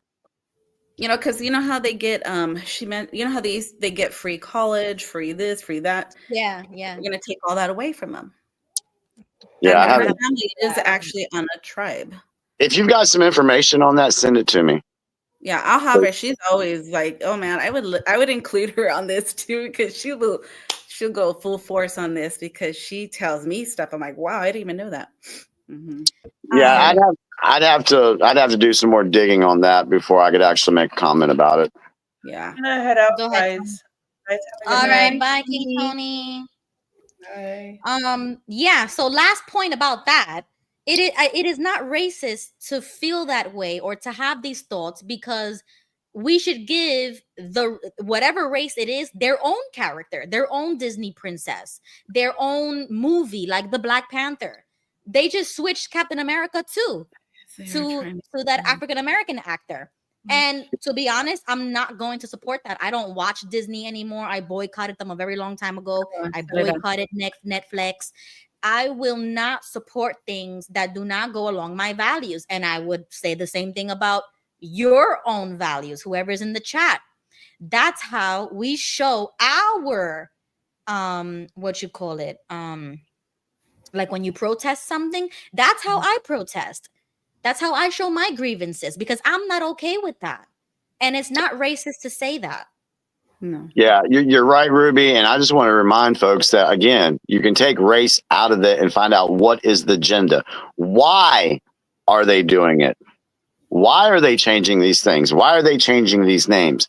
Once you find out the why, then you'll realize that the squabbling about race is just a distraction to keep everybody busy while they go and push their agenda. Personally, I just think that he's just trying to everybody get back to work. Stop accepting free stuff that welfare, that's a whole nother thing he's trying to do. Yes. Yeah, but that's just my without even digging in. Yeah, there's way more to that stuff when it comes to the economy. What he's doing right now, it's amazing what he's trying to do right now. So it's pretty cool. Right. So Daisy says, my values are that I am accepting of all races. I am too. I would also protest. Daisy. I would also protest if they changed Princess Tiana to a white chick. I would say the exact same thing. I would say, no, Princess Tiana was from New Orleans and she was Black, and to keep it the way it's supposed to be. But you see, this is what that machine does to us to keep us distracted about cartoons that should mean nothing in our daily lives. So I do agree with you that it is a cartoon. Who cares? But when we really dig deep down into it, that's the distraction. I'm not going to get hung up on it. I'm just pointing it out that was an issue, especially for millennials. Even Generation Alpha, my kids don't even know about, race issues or things like that. And when they saw that Little Mermaid movie, they were like, what the heck is this? And I started laughing because I was like, exactly, I feel the same way you do. So without that even being taught, the kids are already realizing. Did you see that clip, Jimmy, on X of that boy in the car? And his mother is asking him, did you see who won the new country? My wife showed that to me tonight. I was like, there you go. There you go. Like, and he's naming all these country artists of who could possibly win the Grammy. And then the mom is like, no, none of them won. And then he was lists like 15 of them. Yeah. And that's how you know he's a real country artist, like fan, a real country fan. He's like, what, 11, 12? He looks really young, super cute. And when the mother tells him that Beyonce won, he was like, what? And then the little girl in the back, she's like, she's not even country. And it's true. It's like, just because she made one album about country music, they're going to award her over all of these real country artists who that's all their job. That's all the music they make. And they get passed up because of Beyonce. That's also a problem for me. Yeah. Like I said, once you learn the why they're doing this, that will answer a lot of questions. Yeah. And you know what, Daisy D, I boycotted the movie for myself. I didn't watch it, but I let my kids watch it. My daughter wanted to watch the new Little Mermaid. I let her watch it. I wasn't going to pay for it in the movie theater, but we got it for free at the library and I let her watch it. But I'm just pointing that out, that people are waking up. They are realizing that certain things might not feel right, but then you either accept it or you don't. And that's what the government does. They are testing us to see what we're going to accept, how far you're going to go, what's your red line, to see what are you going to do. And if you accept everything, the government is going to do whatever they want. And that's where I say, no, my red lines are right there. I'm never going to accept something just because they put a trailer and it looks nice, or I should just be accepting of everything. No, I reject that. I screen, I look at the movie before my kids watch it. Like, I screen everything so that no little indoctrination can happen. To the best of my ability. What would a Mexican Snoop Dogg look like? Actually, he does like Mexican music. Well, yeah, or a white Snoop Dogg. What would that look like? It's ridiculous to argue about race because, there's an agenda of what the race is used to divide people. Simple. Exactly. And that's why I don't get hung up on it, but that's what they Yeah, want. I don't either. They want Yeah. riots over that. Yep. And I would never go down that low. Okay, I wanted to show this to you, Jimmy. Did you see this? Protesters were screaming outside NYU Hospital in New York City after President Trump blocked them from giving puberty blockers to multiple children via executive order. Oh my God. Oh yeah, let's watch it.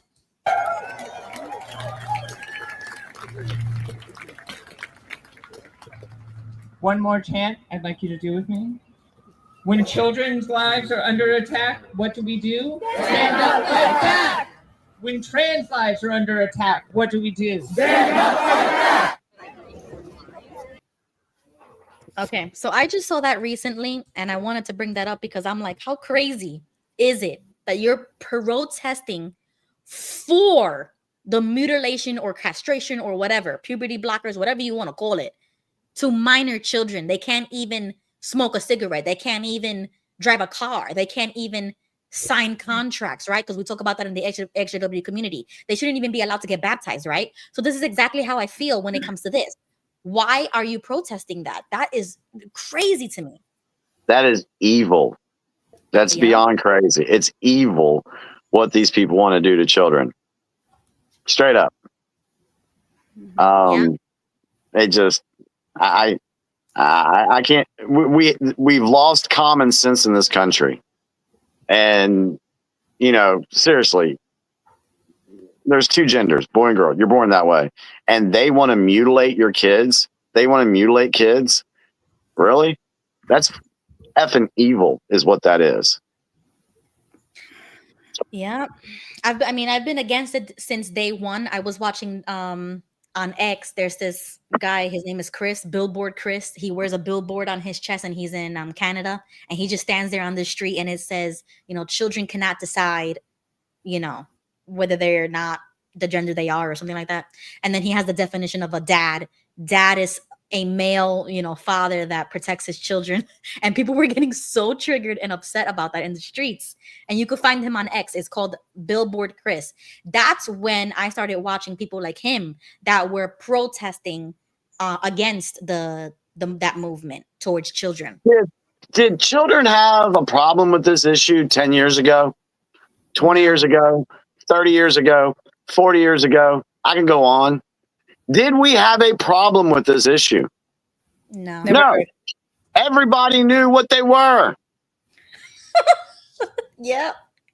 But it's now, it's an issue. Again, you got to find out why.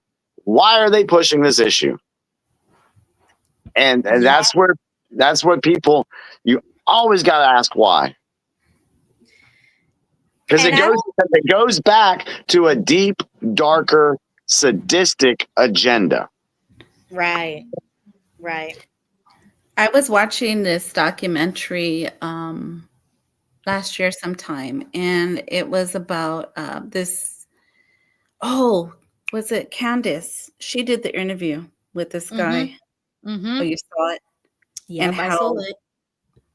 I was, my stomach turned when he told me what, or she, I think at the time, I don't know, how they had to cut the inside of her stomach lining just to create. And I'm Yep. like, ugh, Yep. my That skin interview was was crazy. turning listening to what their story was and just how his mom went into panic mode. And that's the whole reason, because she was fearing that he would commit or she would commit suicide. And now I guess she asked too, like, well, can you go backwards now? And it's too late. And Yep. he or she at the time was in tears, knowing the fact that they can't have babies now. And I'm like, wow. Yeah. Once you start, you can't go back. Another angle you can look at this too. Not only is it sadistic and evil, but let's look at the money side of things. These people that transition, they are on medication for the rest of their life. Yep. Who's making that money? Big pharma. Exactly. Mm-hmm. Yep, I know. That's why I'm against big pharma. I'm against all of it. It's a cash cow for people who are dealing with mental health issues. That's really what it is. You know, sorry, not sorry, but these are people who need mental health intervention. They don't need a pill or puberty blockers to stop something that would happen naturally. And I don't think that these people are confused about their gender, but like there might be a genuine gender dysmorphia that does need, attention. But with the numbers that we're seeing in America, I don't think that people are confused. I think the parents are purposefully indoctrinating their children to be a part of that movement, and the parents should be held accountable for that. Yeah, and what we also got to remember too is this is 0.01% of the American population. So it's a very, very tiny majority of people. And the only reason we hear about it in the way we do is because it's been propped up by the media and the politicians pushing their agendas. That's what it is. Simple as that. You know, it amazed me in that same interview. She asked him, what was it that made you start to believe that? And when his response, I was like, wow. And he said it was social media. There you go. There was somebody who was a trans that was saying, oh, you can do it and it's easy and this and that. And they sold him on it. And yeah, now she has to take, puberty blockers for the rest of her life. Yep. Yep. I actually used that interview as an argument to be anti-trans for kids. Like I can be on my libertarian side and say, you know what, if you're an adult and you want to do that, go right ahead. But not when it comes to children. Exactly.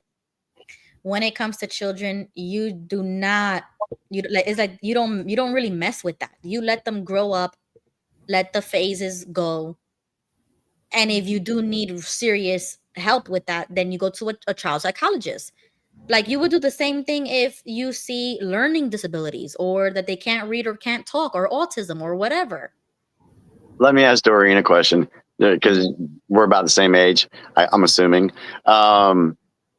If we back in the 80s would have seen something like this, what would we have said? Okay, just my personal experience. When we found out about AIDS, we were panicking. Okay. So same thing. We probably would have been like, what the heck? Yeah. All right. Let me ask it another way. What was your first reaction when you saw Boy George? Well, I don't know. I like his music, so.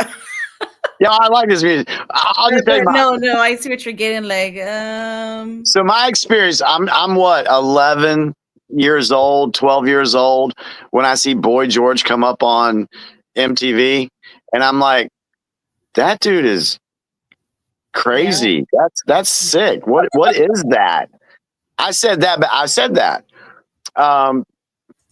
I'm just saying it's a different time because back then we were allowed to call things what they were. Oh, that person's got a mental illness or this or that. But all that stuff was demonized and you couldn't do that anymore. It's like when you couldn't say the word retarded, you know, Yeah. back in the 80s, that was just common. You do something stupid. Well, that was retarded. It had nothing. It had nothing to do with labeling somebody or making fun of somebody. That wasn't what it was. Yeah, So, I just figured they're just special. well, yeah, we said that too. Oh, he's special. He needs a short bus. Right. So we did say that, but we need to call things for what they are. I mean, and mental issues is an issue in this country that does need to be addressed. Right. I mean, even to bring it a little bit more modern, like when Bad Bunny came out and he was like a Puerto Rican reggaeton singer, and I really hate the new reggaeton. I started listening to Bad Bunny when he first came out, and then I told my husband, there's something about him I just don't like. Like I got the spidey senses for the weird. And then Bad Bunny came out wearing nail polish all of a sudden, and I was like, what the heck? And then, we try to play it off like, oh, he's just doing like rock star vibes. They wear eyeliner and they put nail polish on. I mean, he's just a superstar. And I was like, okay, but I still had my shield up. I was like, nah, I don't like that. And then he did a concert and he had a bunch of male and female backup dancers. And I don't know if he was wearing like he was wearing a skirt in a music video. I said, okay, second strike. Why is he wearing a skirt in a music video? I hate when they do this to artists, because that these kids are also watching this pop star, just like I used to watch Mariah Carey and Beyonce, all the big names out there. I know a lot of kids are watching Bad Bunny. This is not good for kids. And you already know that parents are not gonna think anything of it. But me, I got my senses up. And then the last strike was when he had that concert with the backup dancers, male and female, and he started kissing everybody on the mouth on that stage, even the men. And that's when I was like, I am done. I don't care. I'm not making excuses for Bad Bunny anymore. That's it. I was so thankful that I never fell, like fangirl for Bad Bunny, because I was like, I knew it from the beginning something was wrong with this guy. Whether or not he was that way before he started singing, I don't care. When you are on that stage and you are like a celebrity or an idol or somebody who you're a public figure, when you do things that are like that, really edgy and going off the deep end and you think it's cool, it's not cool, because that is poisoning the minds of our children in this country, in America. And that's why I'm a little bit more, Christian nationalistic, because in my country, in a perfect world, that would not be on TV. Children would not have access to see that crap on the TV. So I don't know when we started like allowing curse words on TV or allowing this hypersexualized music videos and things on like national television, because back in the day that wasn't like readily available when you're flipping through the channels. Now I can't even have a TV and be safe that my kids could flip through the channels without seeing two guys or two girls kissing or cross-dressing or whatever. That's not okay for the entire country. It's okay if you want to pay for that streaming service and you watch it in your privacy, but for the national level, it's not safe. Yeah, unfortunately, it all goes back to the conditioning, the deep state. And I know I throw it all back, but that's where it goes.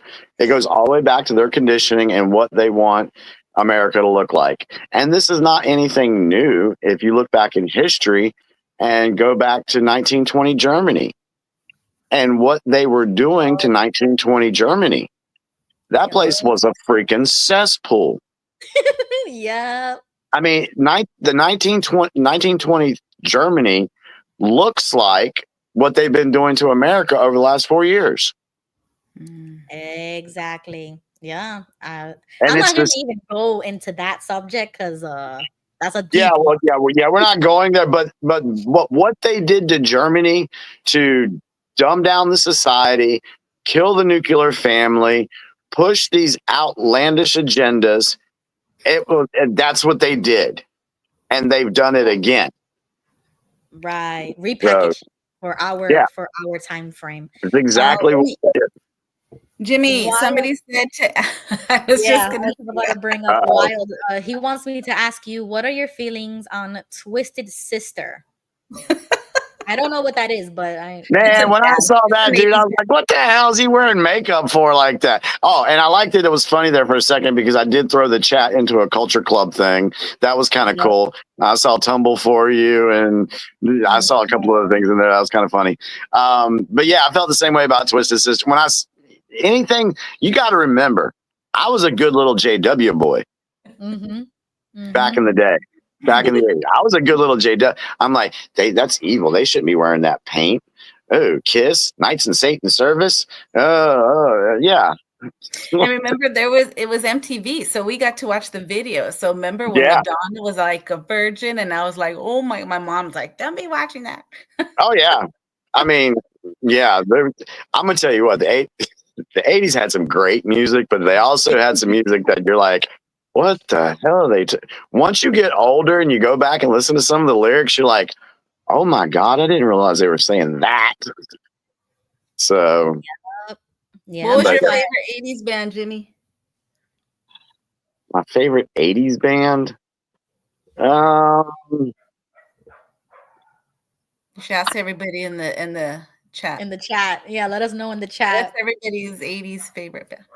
My 80s favorite 80s band. Oh, let's see. I had so many favorites back then. I liked Huey Lewis and the News. Oh yeah, they were good.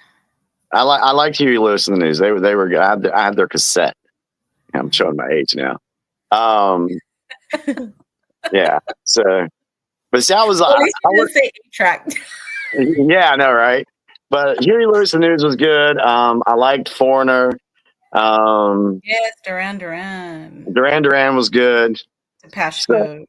yeah. So, but yeah, there's so I have the 80s on my phone. I listen to it when I'm doing yard work or cleaning house. Yeah, I'm stuck in the 80s when it comes to music. unless I get a rock mode in me, and then I'm listening to my rock music. Yeah, I like 70s rock. Yeah. How about you, Ruby? I mean, what's your era of your music? No, Hers is Beyonce, yeah. Mariah Carey.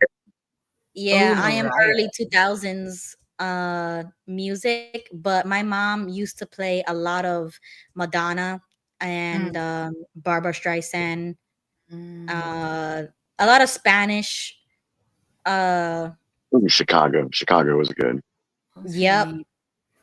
But a lot of freestyle. Like both of my parents were really into freestyle and house music type of music. So all of those singles hits were in our house. Like we danced to all of that. Even King Tony's dad, her father used to be like a DJ for like us, and he would burn CDs back in the day, and he would make us CDs. So we would have like hundreds of CDs that her dad would make for us, and that was like his thing. He would make us CDs. That's cool. Yup. And Whitney Houston. We literally talk about everything on this show. We go off on tangents sometimes too. That was me. I'm sorry. But yeah, to answer Chicago, I love Chicago. Chicago is a good band too. So yeah, but I'm early 2000s, like Beyonce and Mariah. Let me see who else. Oh, Destiny's Child. Was for me. Yep, that was my thing. And I stopped becoming a fan after Justin Bieber. After Justin, that broke me. I was like, I'm done with music. I'm done with following an artist. Like I was like done with the whole fandom. I mean, I went to his concert and everything. Like I was really in that frenzy of like going crazy and screaming and crying and like a whole Michael Jackson type of moment. That happened to me. And then as soon as Justin fell off and like the whole drug stuff and the scandals, I was just like, I'm done. I can't support an artist this long. Come to find out his personal life is in shambles. And I feel like the music industry did that to him. So why am I funding this? Why am I paying for that? So I was just like, Yeah, that whole thing with Bieber goes way deep and it's dark. Oh, Yeah, and yup, I know. it ties straight back to P. Diddy. Yeah, So like I'm done. I'm done with that. So I don't really now, listen to music. if you ask me what my favorite all time band is, it's freaking Godsmack. So that's my favorite band. Godsmack. Okay, I'm gonna have to look. I'm gonna have to look that up to see. On a lighter note, I would have to mention this. So, you know, I used to go to the conventions at the LA Dodger Stadium. And I just have to mention this real quick. Top deck was the highest level. And that's where everybody would go exchange numbers. Nice. So go to top deck if you want to find a mate, right? But Wow. no, it's funny because when I was going, back in the 80s, Michael Jackson and his family would show up with their security guards during the convention, and you'd hear, "Oh my gosh, Michael Jackson's there." But I also went and saw him in concert there at Dodger Stadium when I was 13, and him and his brothers. That was in 1983. Yeah. Wow. I gave my age, sorry. Wow. Yeah, crazy. That was my first cool. That's cool. That's 13. cool. Yeah, well, that's nice. The comments are lighting up with whatever you guys are talking about. I mean, I know some things and I don't know something, but whatever you guys are saying, the chat loves it. Ruby, this goes back to what we talked about last week when we compared what our audience was on our YouTube channels. Exactly. And it was, so this is, it's our audience. And that's why I love having different age groups. You know, it's nice to see you guys have a great time, the chat have a great time, and then I'm clueless. And it's a nice, back and forth. So what else we got on the list? I'm at 28%. I'm gonna have to kill this light. Yes. Charge my phone. What else we got on the list for tonight? Okay, so back to the DEI. I think there was a clip that you also sent me of the White House press secretary listing out all of the things that they were funding. So this is interesting. This is the USAID. Oh, is it? I thought it was. Yeah, this. Like what they were funding, right? Through USAID over the past several years, these are some of the insane priorities that organization has been spending money on. $1.5 million to advance DEI in Serbia's workplaces, $70,000 for a production of a DEI musical in Ireland, $47,000 for a transgender opera in Colombia, $32,000 for a transgender comic book in Peru. I don't know about you, but as an American taxpayer, I don't want my dollars going towards this crap, and I know the American people don't either, and that's exactly what Elon Musk has been tasked by President Trump to do, to get the fraud, waste, and abuse out of our federal government. Thank you, guys. Play that again for emphasis. That organization has been spending money on. $1.5 million to advance DEI in Serbia's workplaces, $70,000 for a production of a DEI musical in Ireland, $47,000 for a transgender opera in Colombia, $32,000 for a transgender comic book in Peru. I don't know about you, but as an American taxpayer, I don't want my dollars going towards this crap, and I know the American people don't either, and that's exactly what Elon Musk has been tasked by President Trump to do, to get the fraud, waste, and abuse out of our federal government. That's crazy, in my opinion. That's just the tip of the iceberg of what USAID was doing. USAID has been running the largest criminal operation in the United States right now, and sending all that money out. That that's how money laundering happens. They might say they're sending 50,000 for a comic book, or that might be just the cover story. Who's actually getting that $50,000 or 50 whatever how much it was? So it's a good thing that the USAID is being shut down the way it is, because I don't want my tax dollars paying for that stuff. That's going overseas. It's not benefiting America. Right. And what I understand about DEI is that if you are to be hired and the company has a quota to meet, and they say, well, you have to meet this quota for the company to whatever, they implement the DEI saying you have to include at least one member of your staff, or however many members of your staff, of a certain group of people or race or orientation, whatever, that has to be included into your staff. So when they say DEI hires or DEI anything, it is to fund that. So it's not based on your character. It's not based on your qualification. It's based on either the color of your skin or your sexual orientation, which I think is wrong to begin with. The civil rights movement was not about that. Right. Correct. And it's discrimination.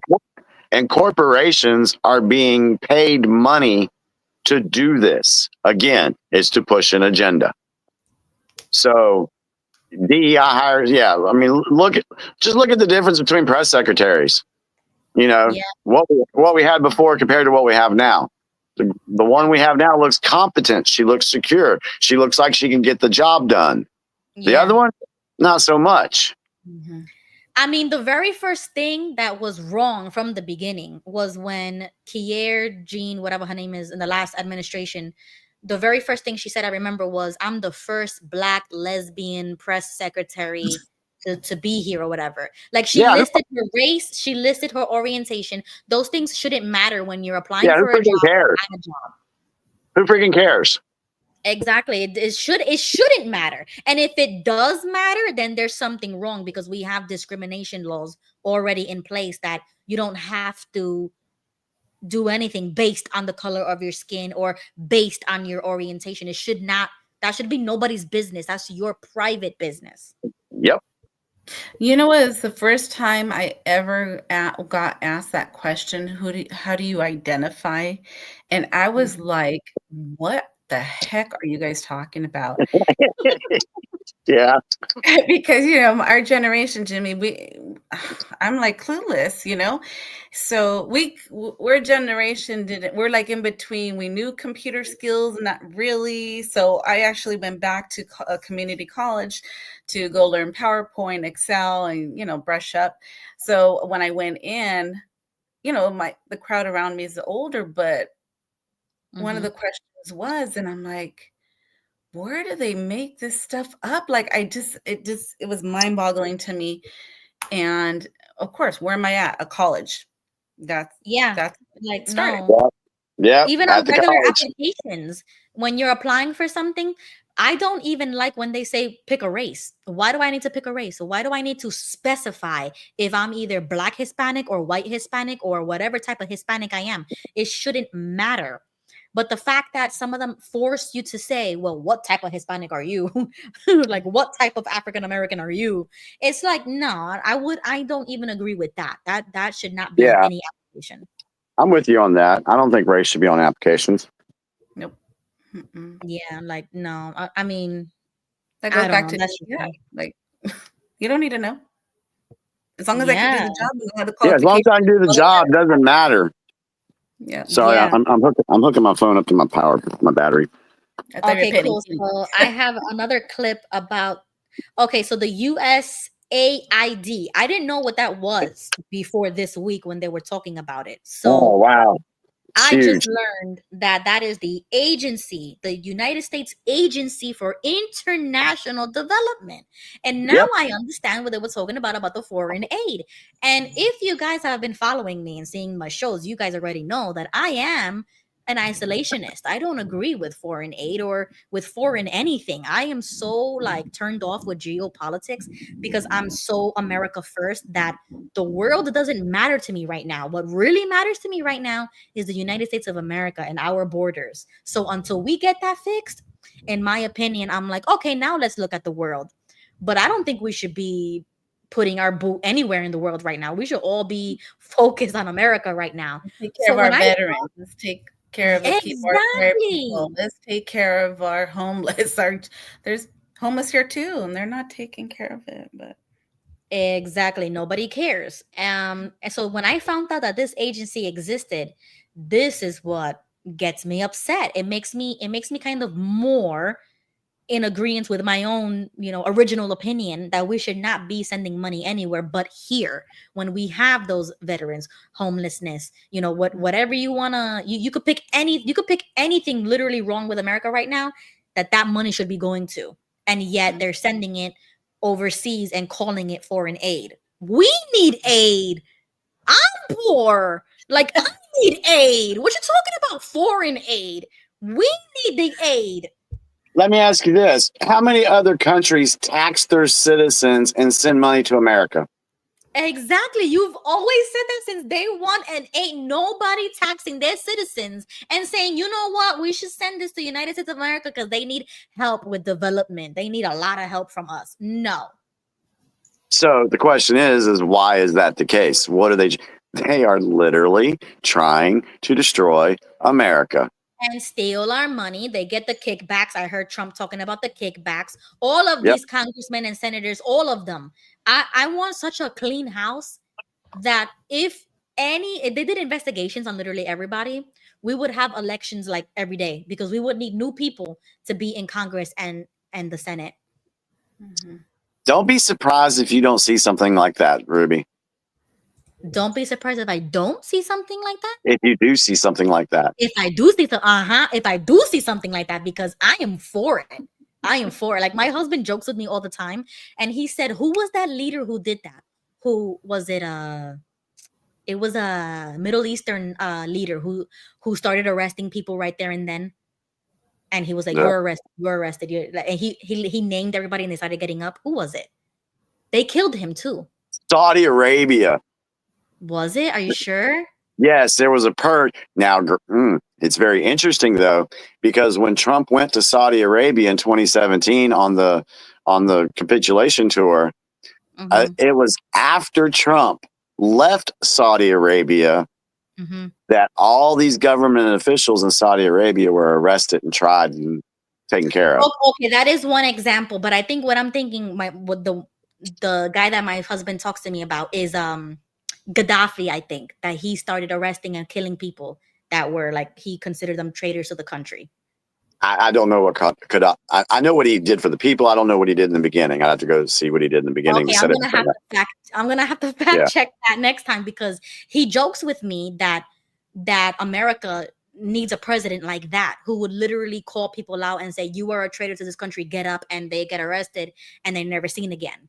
But I'm not agreeing. Well, you did hear that 88 FBI agents were walked out of their offices by security on Friday. Oh, wow. Okay, you see, I didn't know that. John Marciano says Saddam Hussein. Okay, so that's probably who I'm thinking of. Yeah, it was like a Middle Eastern. Okay.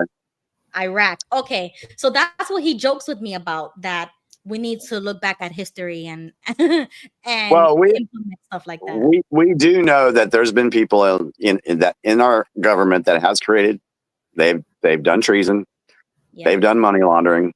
They've done human trafficking, and everything you're seeing right now, a lot of stuff's being exposed really quickly. A lot. And you're seeing the stage being set right now for accountability. Accountability. I'm telling you, you can mark it down. It's going to happen. And the public will know. Okay. So before I move into my next clip, Thrifty says, did you hear about the Trump press conference today with Netanyahu? Sounded like he was making an alliance with Saudi Arabia. I didn't look into this. I didn't hear anything. So I just wanted to ask you, Jimmy. I saw that it was on. I haven't listened to the whole thing, but when someone says it looks like they were creating an alliance with Saudi Arabia, that alliance has been in play since 2017. The public is just now seeing it because Prince bin Salman has been working with Trump. And here's the reason why, because it goes back to the Las Vegas shooting. Okay.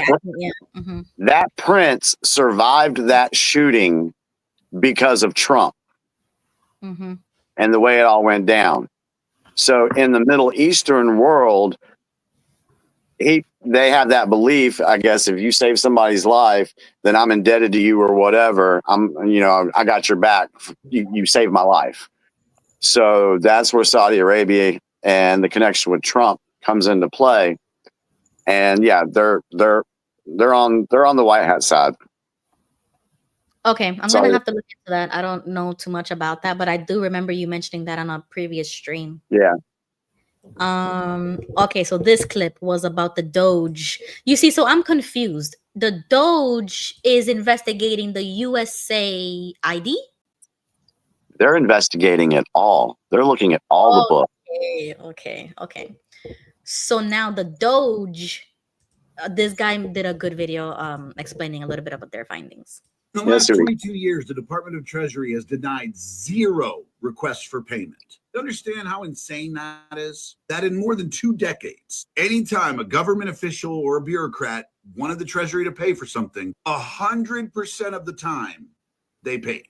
Now, we didn't know any of this until DOGE took a look. And while they were investigating, they obviously wanted to interview and get the records from the highest ranking official. And the highest ranking official at the Department of the Treasury was a man named David Lebrick. And instead of doing the interview and providing the records, this dude resigned. He literally gave up his chance at a government pension just so he didn't have to answer any questions from DOGE. Now, what were some of these approved payments that they were going to ask him about? Well, one of the first ones they were going to ask him about is why the Pentagon spends $600 million a year on sushi. When that's not even in like the top 50 of worst expenditures. Did you know that the IRS is spending $230,000 a month on cinnamon roast K-cups for their headquarters? This is a headquarters building where 92% of the employees are working from home.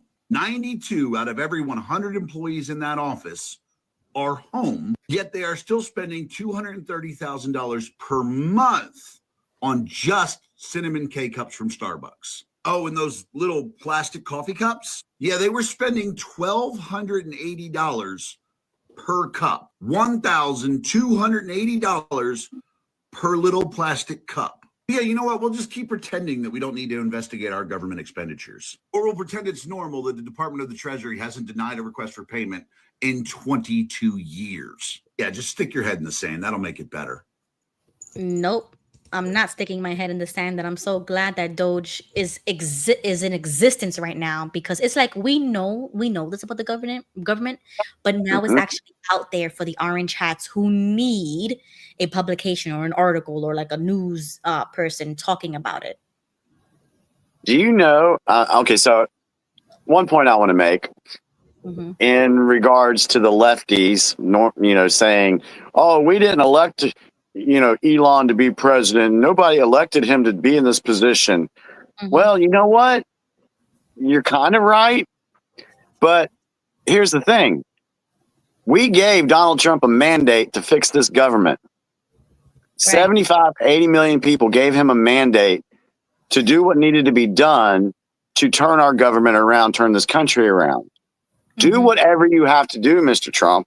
So he just said, okay, well, let me hire Elon. He can do a good job. He's ran companies. He's done this. So he hires Elon to do a job.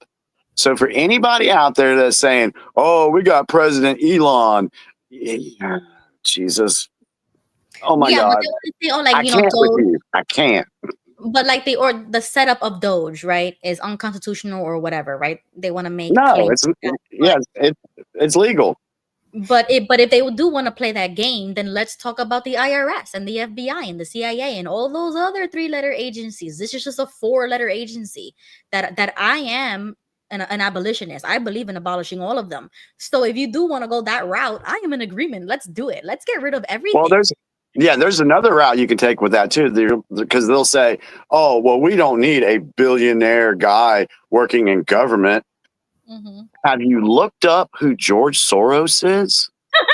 Exactly. And then they stay quiet about that one, but all of a sudden, go look him up and how many things he's had his hands into the government for the past 30 years. So if before you mention Elon, go do some research and look up George Soros. Yep. Agreed. Okay, so did you ever, I think you do know about this, Jimmy, about what Christy Noam was talking about, the NGOs, and I think I had a clip here about it, but do you know what she was talking about the NGOs? That they freeze the money or quit giving them money. There's been so much going on this week. It's been and there's been so much happening. It's hard to keep up with everything. Okay. So, but all I do know is that they did freeze the money to the NGOs or cut them off or whatever. Okay, and that's a good thing, right? For our Yes, community. that's a good thing. That's a good thing. Okay, now are the Jehovah's Witnesses considered an NGO? I don't think they are anymore publicly.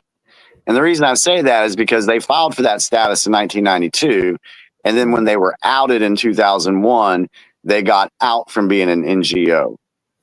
But according to the CEO that I got on camera back in 2019, he said they're still involved with the UN. I just don't know what capacity. Okay. That's exactly what that reminded me of. That's what I wanted to ask you. But I don't have the clip on hand, so I'm just going to move on to the next subject because this is even more interesting. Did you see what Bukele, I think that's how you pronounce it, Bukele made a post about the prisoners. Did you see that? Did not, Okay. but you said his name right. Okay, all right. So welcome back, Jesse. I knew he was going to come back. I told you he's coming back. Yeah, definitely. He's like herpes. NAFTA. NAFTA. What? NAFTA Gonzalez, how you doing? I think he missed what I said. I got it, but it's so terrible that I don't like to think about it. We don't laugh at his jokes, but he don't laugh at ours. Hey, research. You know how Jimmy and you are always talking about research? Yes. And you know Gilbert and I. Yes. We don't like to do research because we're lazy. Right. Yeah. We believe in that watchtower method. We'll do the studying for you. But I got to tell you something I've been researching. That question you just said about is Watchtower still an NGO? I'm going to use Jimmy's phrase, the rabbit hole. So we know they're Watchtower. So you go on the internet and there's literally hundreds of rabbit holes because there's so many corporations. Like, for instance, in Europe, they're the IBSA, International Bible Students Association. Yep. But in the America, there's still an IBSA, which was the original Watchtower when Rutherford died. But in England, that is part of the Watchtower. So it's going to take brothers and sisters, apostates, a lot of researching to find out if there was federal funds to some of these shell corporations. And that's where the research comes in. But if they do, for example, and one of the ones I did do some research on was the agricultural food supply. Now, this is all public information. Watchtower Bible and Tract Society did participate in that. But what I could find out when I researched it, it was for small amounts. And when I'm saying small amounts, like 55,000, 10,000, they participated in the federal program during COVID. So that is public information. The real question is, this is the scandal that's brewing. A lot of religious NGOs affiliated with religions have these other corporations that are involved in immigration, involved in other stuff, in the millions and millions of dollars. Yep. Now, one thing we do know, I can't find no information on the internet if Watchtower received any money as an NGO for that. But I do know one thing. If you go to jw.org, when we were growing up in the 80s, if Pope John Paul II farted, you know the Watchtower was going to write an article condemning him. Right. Right. If the Catholics sneezed, if the Baptists sneezed, if Jimmy Swaggart said something, they would file a amicus brief to help him out. Watchtower was always involved when there was some kind of religious news. When we were growing up in the 70s and 80s and the 60s, and they would watch it, they would write about it in Observing the World. But something we're seeing now, the biggest scandal of Babylon the Great, they call it Babylon the Great, involved in human smuggling for money by Christian NGOs, and the Watchtower doesn't dedicate one article. They're talking about all these hypocrite politicians, but they're not condemning the religions who are knee deep in the money. Yep. Isn't that interesting? Go to jw.org. They won't write nothing condemning the Lutherans involved, the Catholics involved, the Baptists taking money in the name of Christ. And all this human smuggling, and the Watchtower is silent about it. In the 80s, they would have written a book about it. Oh, totally. Yeah, I saw a report this week, I think it was 2 days ago, where it showed the Lutheran churches and the different names that they were using. And next to it was what they were getting money from and funding. And then it had the millions and billions of dollars that was being paid to them for doing all that stuff. So, it's just not the Lutherans. Watchtower's involved in it too. I would like to find out because I saw the Catholics were in that too, and I was won't going even to ask do my priest. They won't even do one article, not one article. No. In all of our lives, we were always criticizing Christendom. Right. And Exactly. here, Christendom is doing something so immoral, so grotesque, and Jehovah doesn't say nothing about it? Nothing. Criminals always protect criminals. Mm-hmm. Yeah. Wow. Do you remember in the 80s when Jimmy Swaggart was being sued? And the Watchtower received a lot of criticism for this, but they wrote an amicus brief to the Supreme Court in the defense of him because it had to do with money and the collections of money, taxation. So when Watchtower's taxes were affected, then they would defend somebody from Babylon the Great. Oh, yeah. Mm-hmm. Oh, yeah. And I'm just using the jargon Babylon the Great. I don't believe the churches are Babylon the Great. I'm just using their words. We got you. And the LA assemblies at Dodger Stadium ruled in the 80s. Nice. So, hey, I got a picture like in 1984 with my Ray-Ban glasses on top of center field next to the 76. You know the Union 76 logo? And my brother-in-law took a picture of me. I just had these orange Ray-Ban glasses. Remember like John Wayne? Oh my God. Yeah. Yeah, we know. Total 80s. I man. don't, but they know. Mm-hmm. Yeah, I look real cool. I look like part of Ronald Reagan's staff or something. Mm-hmm. Miami Vice. Miami Vice. Uh-huh. So going back to this DOGE program, I don't know if I'm misreading what Colty said or not about two wrongs don't make a right. Maybe she was saying that after I said about Soros. Here's the difference. Elon has been tasked with a job to find waste and corruption in the government financial sectors. That's his job. Soros, on the other hand, was propping up prosecutors, governors, congressmen, Senate leaders, other corporations. He was propping them up so he could push the New World agenda. There's a difference in what the two were doing or what they're doing. So when it comes to that, you can't make a comparison. It's not, one's doing something that's good. The other one did something that was horrible and bad for our country. That's so true, Jimmy. But to defend the other side, let me just throw the devil's advocate here. Maybe Colty Talk is talking about this, but everything is a pendulum in politics. And one day the Democrats will have power. And I think John Kennedy in the Senate, he was alluding it when he was questioning Kash Patel, I believe. And the difference between retribution and revenge, because we know if the Democrats were to gain power today, they would go on a Soviet-style gulag killing spree. They would abort us so fast. And so some of the Senate Republicans and the moderates and conservatives are saying, hey, let's be careful with revenge, because when these Democrats get power, they're going to want to abort us. They're through with their children. They're going to want to abort us on the right. So I know what you're saying. There was some major crimes done, but it cannot fall on to the public. It can't be seen as revenge. It has to be legal, hard facts. I agree with that. Yes. And that's what retribution is. And Donald Trump has said many times, he's not looking for revenge. He said, I am your retribution. And we already know that he's all about law and order. So if these things come out and they are proven, like, all this money being wasted and who's responsible for that, and it goes to a court of law and these people are found guilty, well, that's not revenge. That's retribution. That's holding accountability for these people that have committed crimes in our country. Yeah.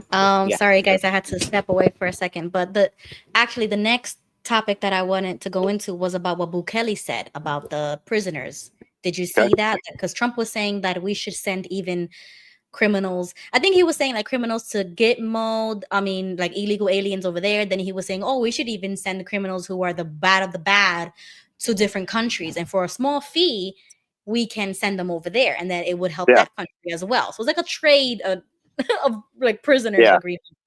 So this was the tweet that Bukele posted. He says, we have offered the United States of America the opportunity to outsource part of its prison system. We are willing to take in only convicted criminals, including convicted U.S. citizens, into our mega prison in exchange for a fee.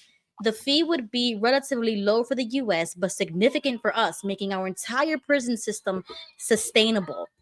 So really quickly, before I show you the video about that prison, I wanted to ask you, do you think it's okay to send U.S. citizens to a different prison if they were convicted? Can I answer that? Go ahead, and then I'll comment. Sure. Just an idea. My opinion is yes, if Trump answered it, if it's legal, if it's within the confines of the Constitution, if it's legal, only under that course. So you're not going to start shipping out people today. They might in Guantanamo because it's a U.S. protectorate, but a foreign country. The Democrats have a say in this. The Congress, the People's House, it has to pass through the People's House, the House of Representatives, I think. And I think Trump talked about that. But something I wanted to tell you, Ruby, for people who say that we're a racist country or we have a racist government. I grew up, so I have 56 years of history and learning history from my father. And I remember him talking about Henry Kissinger, Marx, and I saw those old pictures of John F. Kennedy and white men and European men making American rules and diplomacy.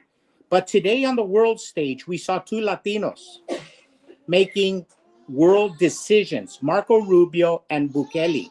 It is a watershed moment in the history of Western Hemisphere. So these people who say, oh, the United States of Russia is Trump is a racist. What we witnessed today, we saw the son of a Cuban immigrant, and we saw a leader of Central America, two Latinos, making world decisions, shaping the world body. And so there is no way people can say Trump is racist, because we have Latinos here representing the United States in the world stage, in the biggest news of the day. I want to add to that in a different sense, and then I want to go back to answering the question about the prisoners. Everybody wants, the folks on the left want to say, oh, Trump is homophobic or whatever. Okay. In regards to the Rubio situation, Trump just sent Richard Grenell down to, where was it? Venezuela. Was it Venezuela? Yeah. Venezuela. Richard Grenell is an openly gay man, and sent him down to Venezuela and got 6. He went in there and he was responsible for getting 6 of our hostages released out of Venezuela. I didn't even know we had hostages in Venezuela. So Trump put this, and this guy worked in his cabinet in his first term too. So Richard Grenell is an openly gay man. So he's not a racist. Jesse gave the example of that, and he's not a homophobe either, because he's got these people in his cabinet. Yes. So, and Rick Grenell, he's a fixer. Rick Grenell's a patriot. Oh, he's amazing. He's not gay. I know he's gay. That's not what I'm saying. He's an American. He's a man. Right. The fact that he's gay is irrelevant. It's irrelevant. The best man for the job. Marco Rubio is not a Cuban American. He's the best man for the job at hand. Exactly. Now, to answer the question about the prisoners, do I think it's appropriate for a U.S. citizen convicted by rule of law and sentence to be shipped away? Well, let's look at what's happened in history before. Do we know what the word exile is? Yes. Countries used to exile people out of their countries. Hell, we talked about it last week. That's how Australia was founded. So if there's an individual in our prison system, this is my opinion, if there's an individual in our prison system that has been convicted and supposed to serve 2 life terms, then why not? It'll save us money. on our tax dollars. I didn't think about that. That's a good point. True, but this is the beauty of Administration 47. Let's get it through the people's delegation. Let's get it through the House of Representatives. America will be right behind it. Mm-hmm. And even if the vote goes down 212 to 211, at least the people spoke, and then we get the job done. Yeah. Mm-hmm. Personally, I have no problem with it. I mean, anyway, I wouldn't have a problem with it. I agree. Okay, I had this. Agreed. I had this 9-minute clip that I wanted to play about that prison because people have been talking about it. This is where they would go, and it's 9 minutes. So I'm gonna take a little bathroom break while you guys watch this because I did watch it. Ruby, before you play that, just real quick on this whole thing, 30,000 Marines have just been commissioned within the last couple of days as well to go down to Guantanamo Bay and start serving down there. 30,000 Marines. Oh yeah, because Trump said that it finally went through to start sending illegal immigrants over there, right? Yeah. So yeah. Wow, that's crazy. So it's actually really you see, this is what shocks me is that it's actually happening. Like we're not just talking about it anymore. It's happening. So when I see something like this being spoken about this prison, it's only a matter of time that this actually starts happening. So it's like I'm preparing myself and educating myself about what this is so that we're not that shocked when it actually happens. Ruby, do you know how happy digital soldiers and Anons have been the last 2 weeks? I think so. Because all this stuff that we've been talking about is actually happening. It's happening now, but then I always feel like, why didn't this happen when Trump first came into office? You know, I can explain. The people weren't ready. Right. And you say that all the time, but for me, I'm just like, we could have had this already. You know, like no, the people were still the people didn't have the evidence of the corruption and everything. They had. Sometimes you have to go through the dark to see the light, and that's what happened. That's what happened to America. I have to agree with Jimmy on this one. I think so too. We had to hit rock bottom. Yeah. You have to destroy it to rebuild it. And that's what we have to do. We have to destroy all that. And now I feel like we're rebuilding to a greater. Wonderful. America. All right. Play the video. All right. I'll play the video and I'll be Yeah, me too. All right. We're going to go in here. Even as I'm stepping through these doors, I don't fully grasp what we're about to walk into. Oh, wow. Suddenly, you're hit with the intense gaze of dozens locking onto you. These men described as the worst of the worst, tattooed with reminders of El Salvador's dark past. It's tense and uncomfortable. But here, officials say comfort isn't meant to exist. There's no mattresses, there's no sheets. You've got a toilet over here for them to go to the bathroom. You've got this basin here that they use to bathe themselves. And then you can see there's a barrel of water that they can drink from. This is a rare look inside El Salvador's terrorism confinement center, known as SECOT. He says there's always somebody standing here in front of the cells. And then if you look up, there's another corridor with more security personnel. Luz 24 horas. 24/7 light. The prison sits like an isolated fortress, nestled in mountainous terrain, about an hour-and-a-half drive from the capital. Even with government officials on board with us, we're stopped a mile out. Oh, okay. He's gonna inspect bags now too. Okay, we're clear to get back in. Only to hit another checkpoint. Approaching the main gate, our cell signals vanish. They want to do a full search on us before we enter. SECOT's director, Belarmino Garcia, greets us and takes us through a rigorous security check. Wedding ring. So this is like airport security on steroids. Anything that we're carrying with us. Móvil aquí, teléfono. Okay, anything we're carrying with us has to go there. And then there's a body scan that continues on the other side. Okay. Shoes off. This one back on. Gracias. Once cleared, we tour the vast campus, starting with the armory. He says they have to constantly remind themselves that they're dealing with essentially the worst of the worst, and for that reason, they need to be ready for whatever risks they might face. It's been equated to 7 football stadiums. It's almost multiple prisons within the prison. You can see off to the distance, there's 3 different rings as they describe. The far end, you have one that's 9 meters high of concrete, and then above that, 3 meters of electrified fencing. 15,000 volts. 15,000 volts. More than 1,000 security personnel, guards, police, and military are stationed on site. Inmates are assigned to one of 8 sectors. The director tells me the inmates, once they're inside one of these sectors, they never leave. Everything is done within, including doctors, as well as legal visits or court hearings. Each sector holds more than 24 large cells. Roughly 80 inmates per cell, but it can fluctuate. Most bear the markings of the gangs that held this nation hostage for decades, committing brutal acts of violence. You gotta kill people, you gotta rob, you gotta do what you gotta do to survive. You have to do those things. Yeah, you gotta do that. And if you didn't do those things, you wouldn't be a gangbanger. We meet 41-year-old Marvin Vasquez, shackled and heavily guarded. What gang were you part of? MS-13. And do you have any gang affiliations? Yeah, I'm tattooed up. What is this? Crazy criminal. Say crazy criminals. Yeah, I made this clique in 2011. You made the clique? Yeah. You were a gang leader? Yeah. What is it like to live here?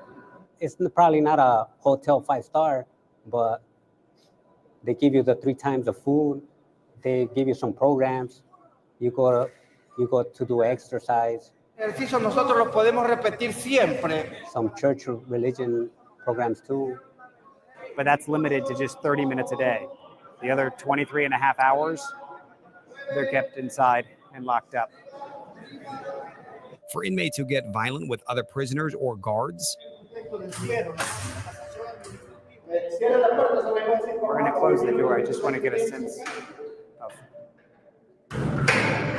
Wow. solitary confinement awaits.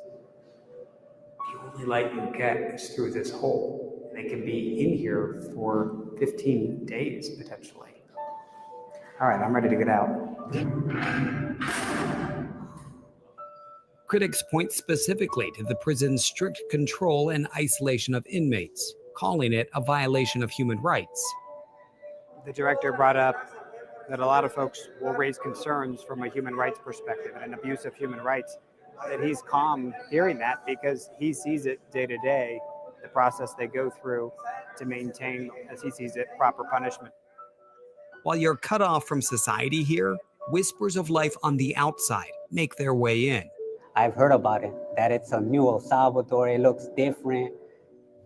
That new El Salvador has emerged under President Nayib Bukele, who took office in 2019 and declared a controversial state of emergency more than 2 years ago. It sparked an aggressive crackdown on crime.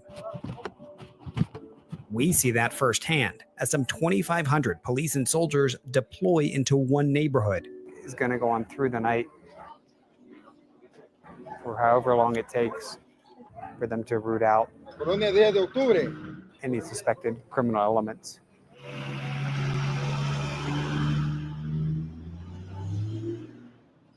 Late last week, as the U.S. State Department lowered its travel advisory for El Salvador, citing a significant reduction in crime, it also warned that Bukele's emergency measures allow authorities to arrest anyone suspected of gang activity and suspends constitutional rights. Hola, Juan Carlos, yo soy David. Juan Carlos tells me he was wrongfully held for 5 months at a lower security prison earlier this year. He says the poor conditions led to an infection in his leg. He said he was lumped in and assumed to be part of a gang. And he said in part because of how he looked, he had long hair. He said he had a long beard. And he says he has tattoos, but he points out that for him, these are just artistic expressions. They have nothing to do with being part of a gang. The Bukele administration has acknowledged that innocent people have been swept up in the crackdown, and they say more than 7,000 have already been released. They see it as collateral damage, and Juan Carlos, while frustrated with the tactics, believes under Bukele his country is safer. Is this headquarters for you guys? Yes. Okay. Yes. Bukele's security minister targets gangs with an academic-like approach. I heard you have a book. Is it true? Yeah. And this is a book that has the markings of gang members. All the marks. The minister compiling his findings from his nearly 30 years in law enforcement to help interpret gang symbols. Wow, these 3 dots that says signify 3 things to the gang members, that they have 3 destinations essentially: jail, hospital, or cemetery. From his office, he monitors crime reports in real time and keeps tabs on his officers in the field. You can say, if there's a particular officer that's in an area that's in question, why were you there so long? What were you doing? And you can hold them accountable. He even says the program they've built has started to incorporate AI, which can tell them where you have to put your police officer. And yet most we meet seem unfazed by the added show of force. I asked him, I said, how do you feel with all these soldiers? I mean, there's a couple of dozen just even right outside his door. And he said, no, I feel safe. I sat next to Jorge Moran on my flight in. His family fled El Salvador's civil war when he was 3. Just coming to the airport, you feel the sense of like safety, Do you feel it in the U.S.? No. You don't? No. And you live in Indiana? Yes, sir. Jorge fully supports President Bukele, as do most arriving passengers, it seems. And folks are actually stopping to get their pictures taken between President Bukele and First Lady. Under Bukele's state of emergency, law enforcement have arrested more than 81,000 people. El Salvador now has one of the world's highest incarceration rates. Most end up in facilities like these, where they can work to reduce their sentences. The most hardened criminals, though, brought to Secot, where inside, a life sentence awaits. We did bad things. We pay it the rough way, doing time. And yet for many on the outside, the prison, now a symbol of newfound freedom, the new El Salvador, as they see it.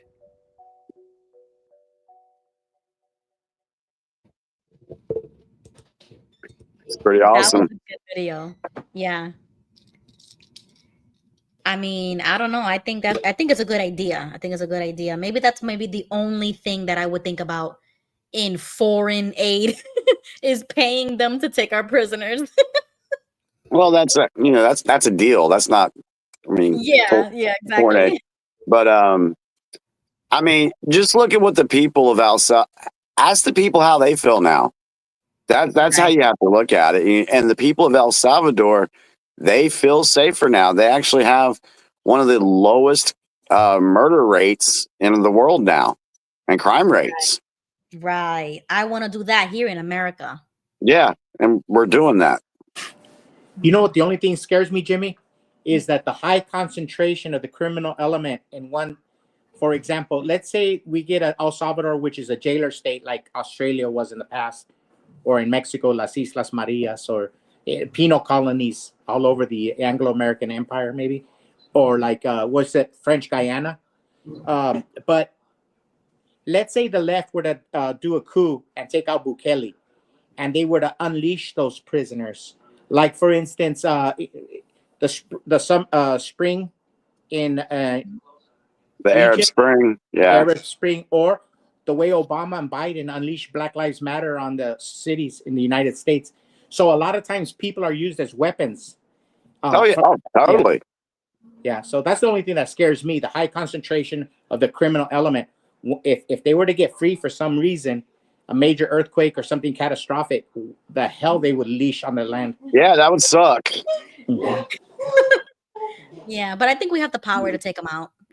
Drop a few bombs and they'll be taken care of. She said, hey, Doreen, here's my picture at Dodger Stadium. Dodger Stadium. Oh yeah, I saw you at Top Deck. That was in 82. Top Deck. Wait, 82. I was like 10 years old, maybe. Wow. I was 14. Wow. That's amazing. I'm so glad 82. you found it. I was 9. It was miserable because it was like 100 degrees during the summer. Oh man, my mom almost died on one. There was sisters passing out all the time, and you would have to take them back in heels too in the stadium. Even in San Diego, it got super hot. Yeah. Hey, Gigi. They out there reminiscing. I'm gonna bail out, make room for Gilbert. No, no, All no, right. no, Jesse, Same stay. here. I gotta go. Stay, Bye, Jesse, guys. because I gotta go. I just wanted to say, Oh, good night, Doreen. Night. I just wanted Go to ahead, defend Gigi. Kelly. That's all. And what you guys miss is that every time a United States Secretary of State goes to a country, it's always give me, give me, give me, give me. So what happened is Marco Rubio, if you listen to the whole thing, especially when he talks in Spanish, it's the first time when it was the other way around. Bukele was acting like America, United States. He was saying, we will help you. It wasn't the other way around. You see, and so Donald Trump was amazed because he's like, hold on, he's acting like me, and he's better than me for the first time. So that's why it was so unprecedented. Yeah. And Jesse and Jimmy are right. It has to go through Congress, yada yada yada yada yada.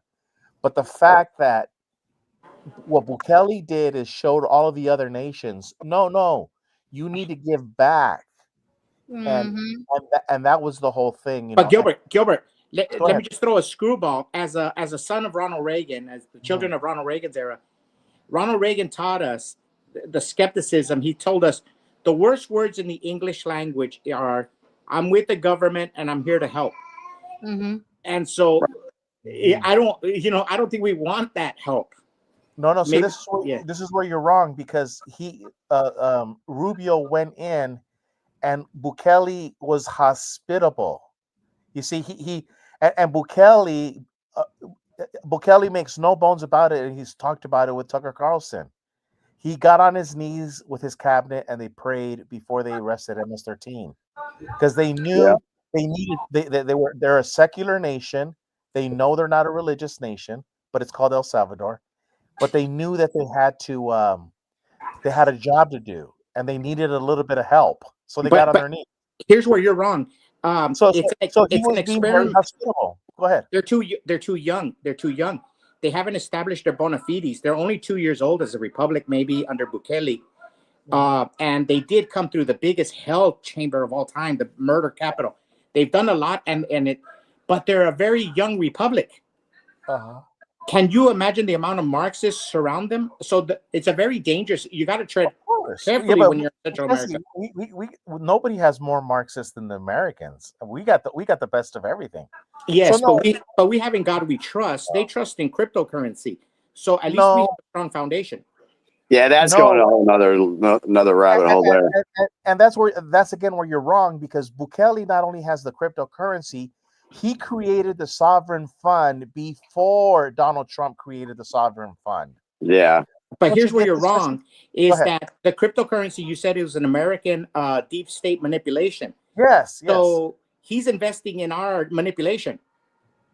So he's really on shaky ground. Yeah, he knows it. Of course they know it. But guess what? He's also paid off his debt. So and thanks to the same Federal Reserve that created that Bitcoin paid off his international debt.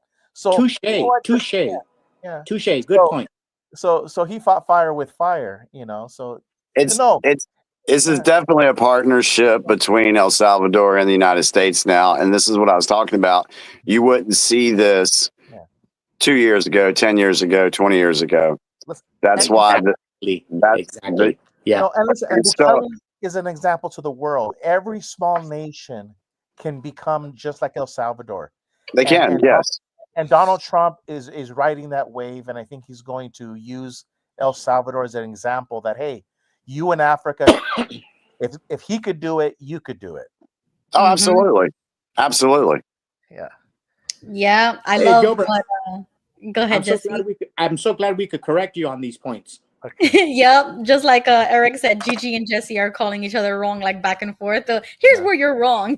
I love it. You got to correct him. Jesse's just jealous because Bukele is rebuilding his capital cities with the architecture that Donald Trump wants to bring back, and he's doing it. And so, but I'm not. When Donald Trump is talking about the golden age of America, all you have to look at the videos from Bukele on YouTube and look what he's doing to his capital cities. And this is what Donald Trump has envisioned for LA, for Chicago, and this is why he's mad as hell. And he announced today that he's going to investigate him personally, not he said me personally. I'm not going to get Elon. I'm going to investigate California for the massive fraud in that train system that they were doing. Oh yeah. And he says, I know about building. I know this is the greatest fraud ever perpetrated in the United States. And Donald Trump says that he is going to look at the numbers. Good. California is shaking. But see, that's what I'm just saying is that Bukele, and I know Jesse's jealous, but it's an example of what Miami could be. It's an example of what Tampa could be. And I think we're going to get there. No, I'm not jealous, Gilbert. What I'm saying is that Marco Rubio, Bukele, and J.D. Vance, all these young guys who are in a position of power, these 40-year-old kids, 30-year-old kids, they don't necessarily talk about the spirit of America. And I'm just like, for instance, when J.D. Vance was talking about the American dream being dead or not believing in the American hope, and it's not words that I would hear coming from John F. Kennedy, Ronald Reagan, Harry Truman, or Abraham Lincoln, or George Washington. So what I'm saying is this younger generation, I love them. Don't get me wrong, Bukele, Marco Rubio, but I don't see the spirit like I did in our past fathers, like Ronald Reagan or Martin Luther King or John F. Kennedy. In all fairness, Jesse, on that one, I've heard JD Vance give speeches on the spirit of America. I've heard Marco Rubio give speeches that were very American. So I'd have to disagree with you on that one. And Bukele, that's all. And Bukele did it when he was talking to Tucker Carlson. Jesse, he told everybody we're a secular country, but we got on our knees. And after all, our country is called El Salvador. So, and I think too, to interject, I think too, what a lot of people don't. I watched 3 videos this week where this guy's on TikTok, and he says, "What do you think when you hear how do people live in Ethiopia?" And it showed the hut. It showed the huts. It showed just the downtrodden area. He said, "But what if I told you that it looked like this?" And he went to this, and it was just amazing and beautiful, very modern.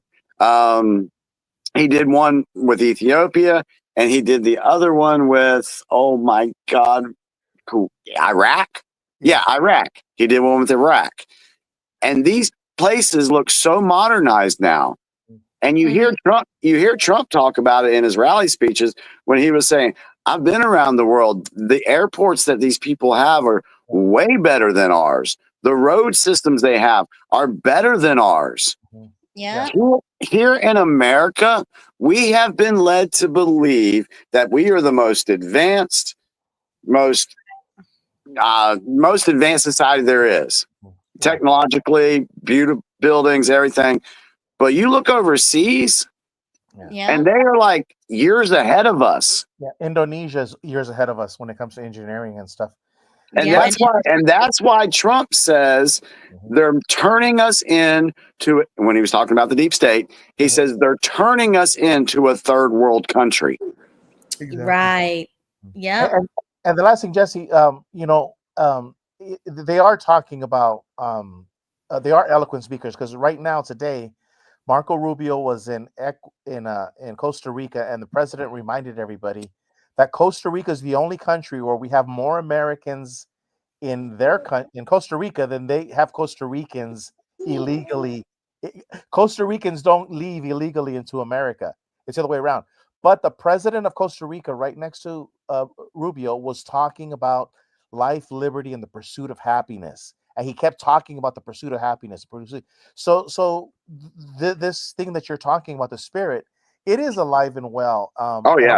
With the former president of Brazil that got cheated out, he's on that bandwagon. So I'm more positive, I think, than I'm the same.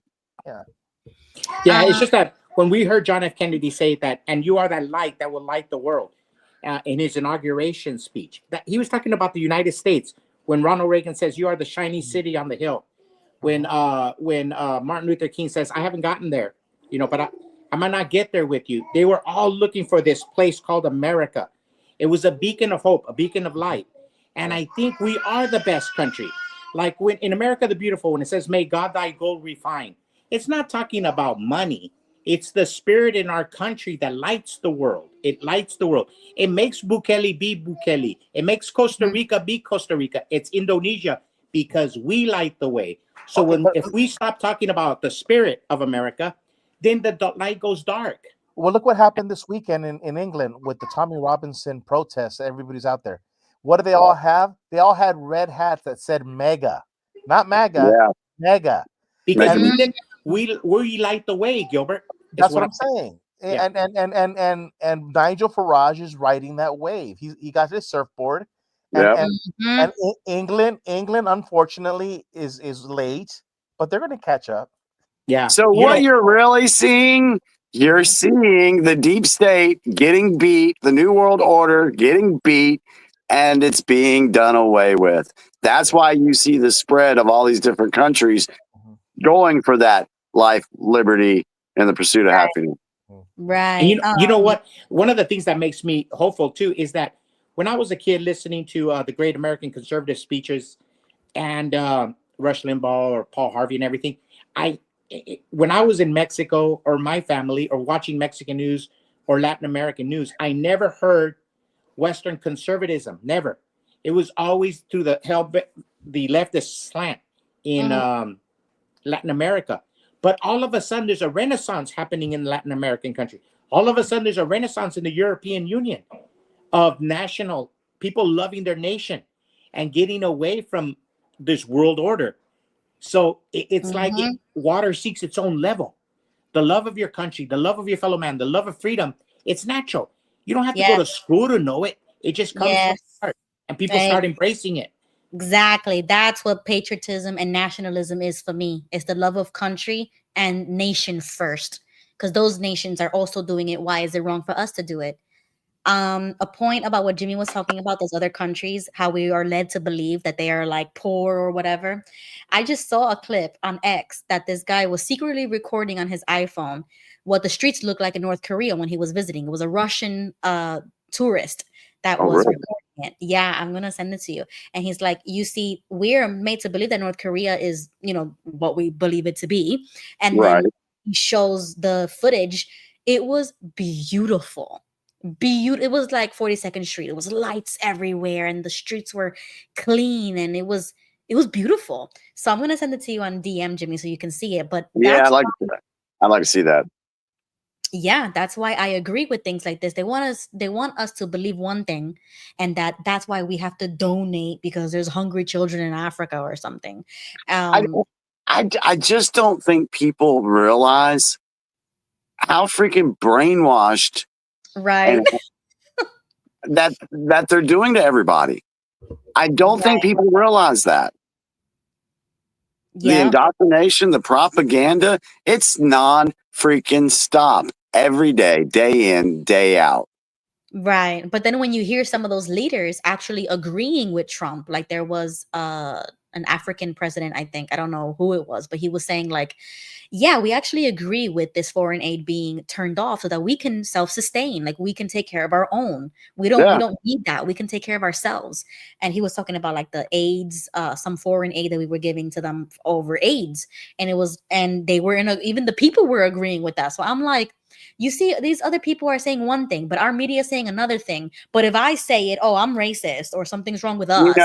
Yeah, I want to point on that. I know I say some things and people are like, yeah, Jimmy, that's not going to happen. That's not happening. I get that. I understand why you're saying that. However, I got some confirmation this past week from the things that I've been doing. And it was an individual back in the spring, April of 2020. I had a friend that I knew for about a year. They were XJW, and they were going to come to Apostle Stock. They were loving everything we were doing. But once I went political, oh my God, they turned on me, so to speak. Not really, they just disappeared. Well, I get back on Facebook 2 weeks ago today. Yay, happy 2-week anniversary. And I got a message from the same individual, said, hey, you showed up on requested friends request. I wanted to send you a friend request, and I wanted to apologize for my TDS 4 years ago. Wow. She says, I have been red pill since then. I would love to talk sometime. So Wow. I have it. It's legit. I have it on my message. But she said, I'm sorry for my TDS 4 years ago.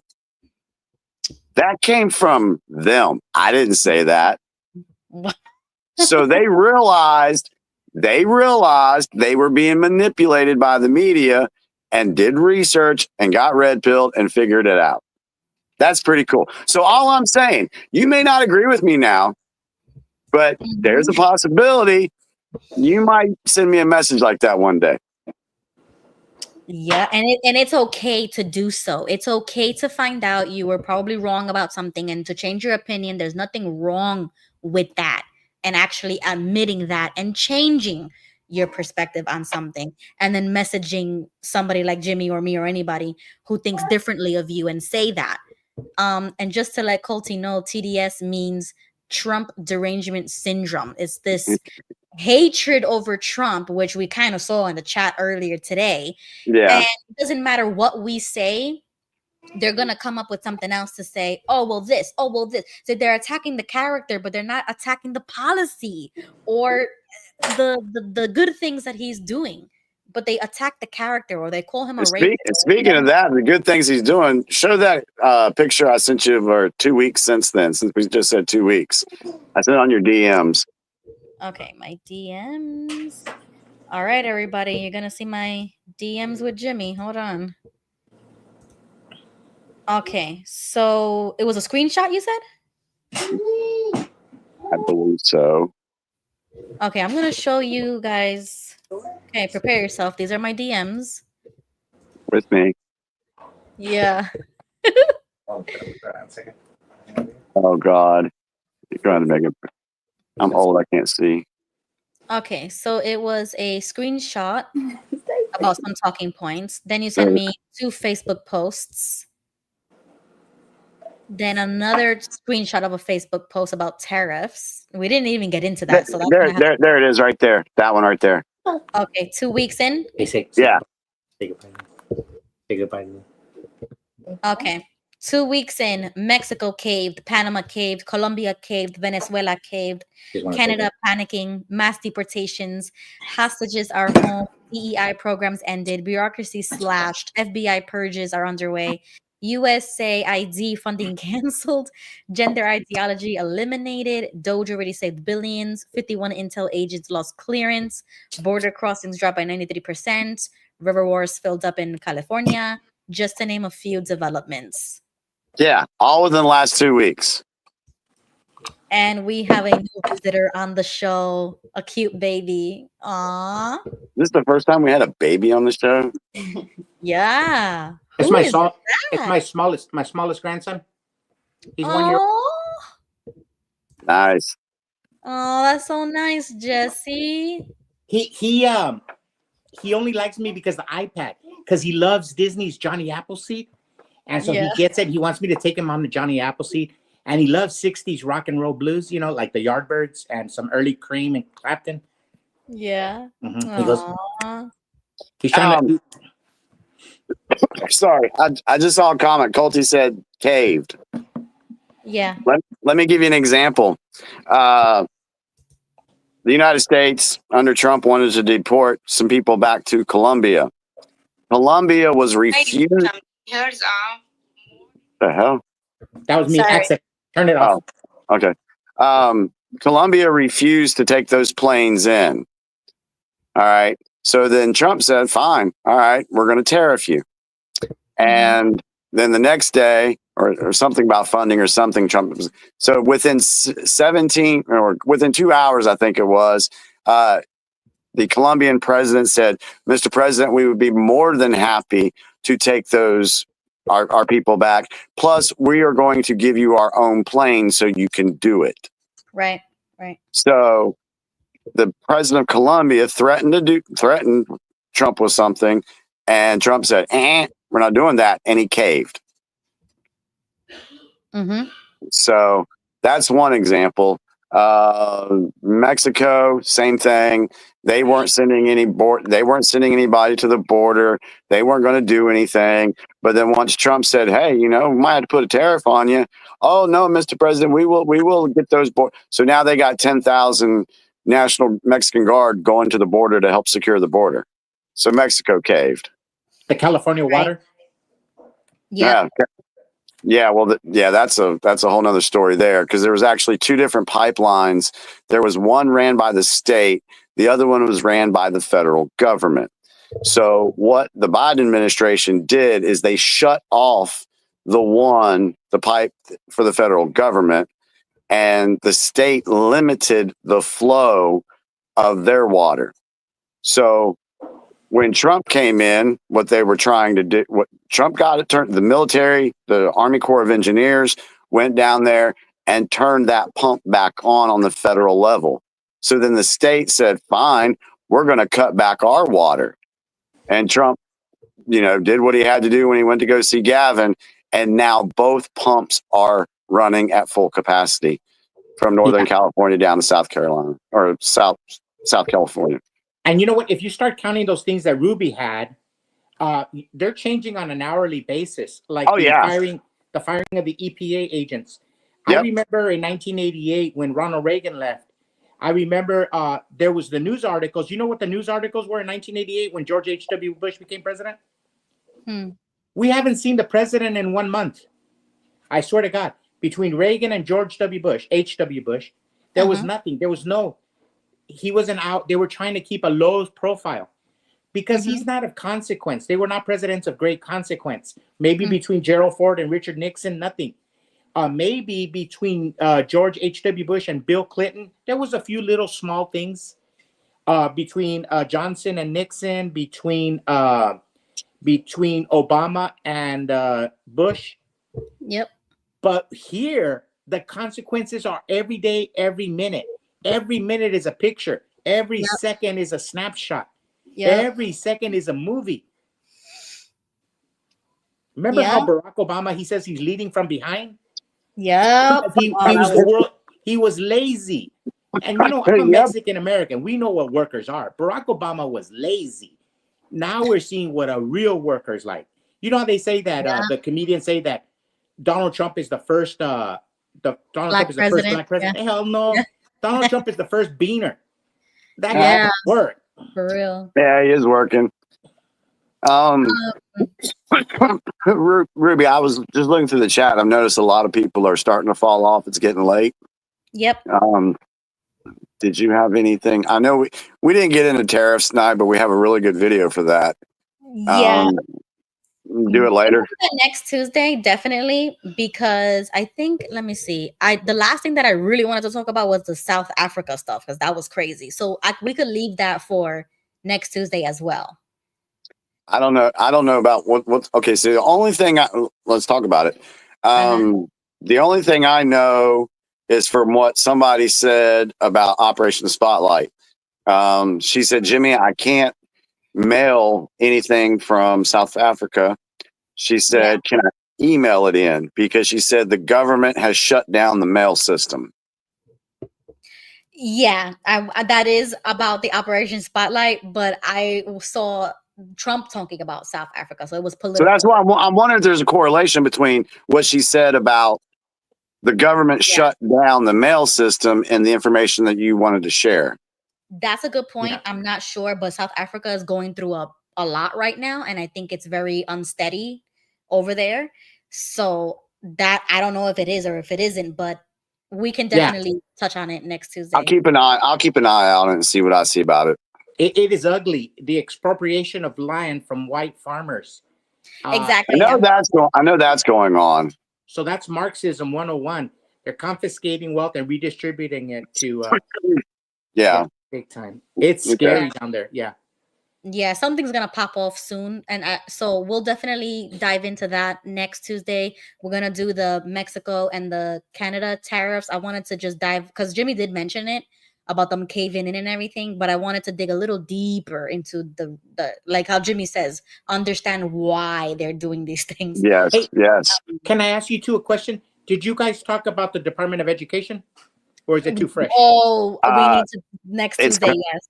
Yeah, let's do that next Tuesday, because I believe between now and next Tuesday, you're going to hear a lot more information about the Department of Education. Yeah, it's unfolding Yep. before our eyes, huh? Yeah. Exactly. There's always so much things to talk about that I have to write a list. Like I But had that one is so huge, Ruby. That one is so huge. The Department of Education, that's transformational. Oh yeah, it's huge. But you know what we didn't do tonight, and I'm actually proud of us. What? We didn't talk about the psyops over the weekend with the planes crashing. Oh my goodness, I totally forgot. No, but I really wanted to. I know, but that's cool, because that just shows that we're like, yeah, we know what happened there. That's bull crap. I mean, we know that okay, hold on. What psyops? We know Plane crashes. false flags. False flags are real. Yeah. Unfortunately, people die, but it gets blamed on the wrong people. So we know those were 2 false flags. We didn't talk about them tonight. Which That's ones, kinda Jimmy? cool. Which ones? The plane crash, the helicopter, and the plane landing in the Potomac, and the one medevac plane that fell in Philadelphia. We gotta talk about that, which is I wanted to do it tonight, but I totally forgot. So I'm gonna write it down literally right now. I'm getting a notebook because we need to do that. And there was a good video that Jimmy sent me. I haven't watched it yet about psyops, like how to identify them, something like that. And Joe and Fran did a similar video about psyops. And and go ahead and put it in your book that we really need to play that video about tariffs, Okay, so because that one's really good. It explains it. Yeah, it explains it very well.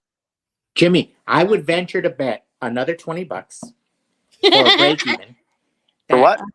That this world is changing so fast that everything Ruby's writing down is liable to change by tomorrow. That's how fast our world events are changing. You know what that bet's like, Jesse? You know what that bet's like?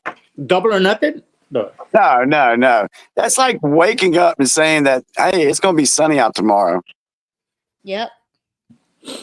I agree with you. That is some crazy stuff. I'm not going to take that bet. I know. Because I would agree with it. Come up with something controversial. Yeah, because the news is the controversy.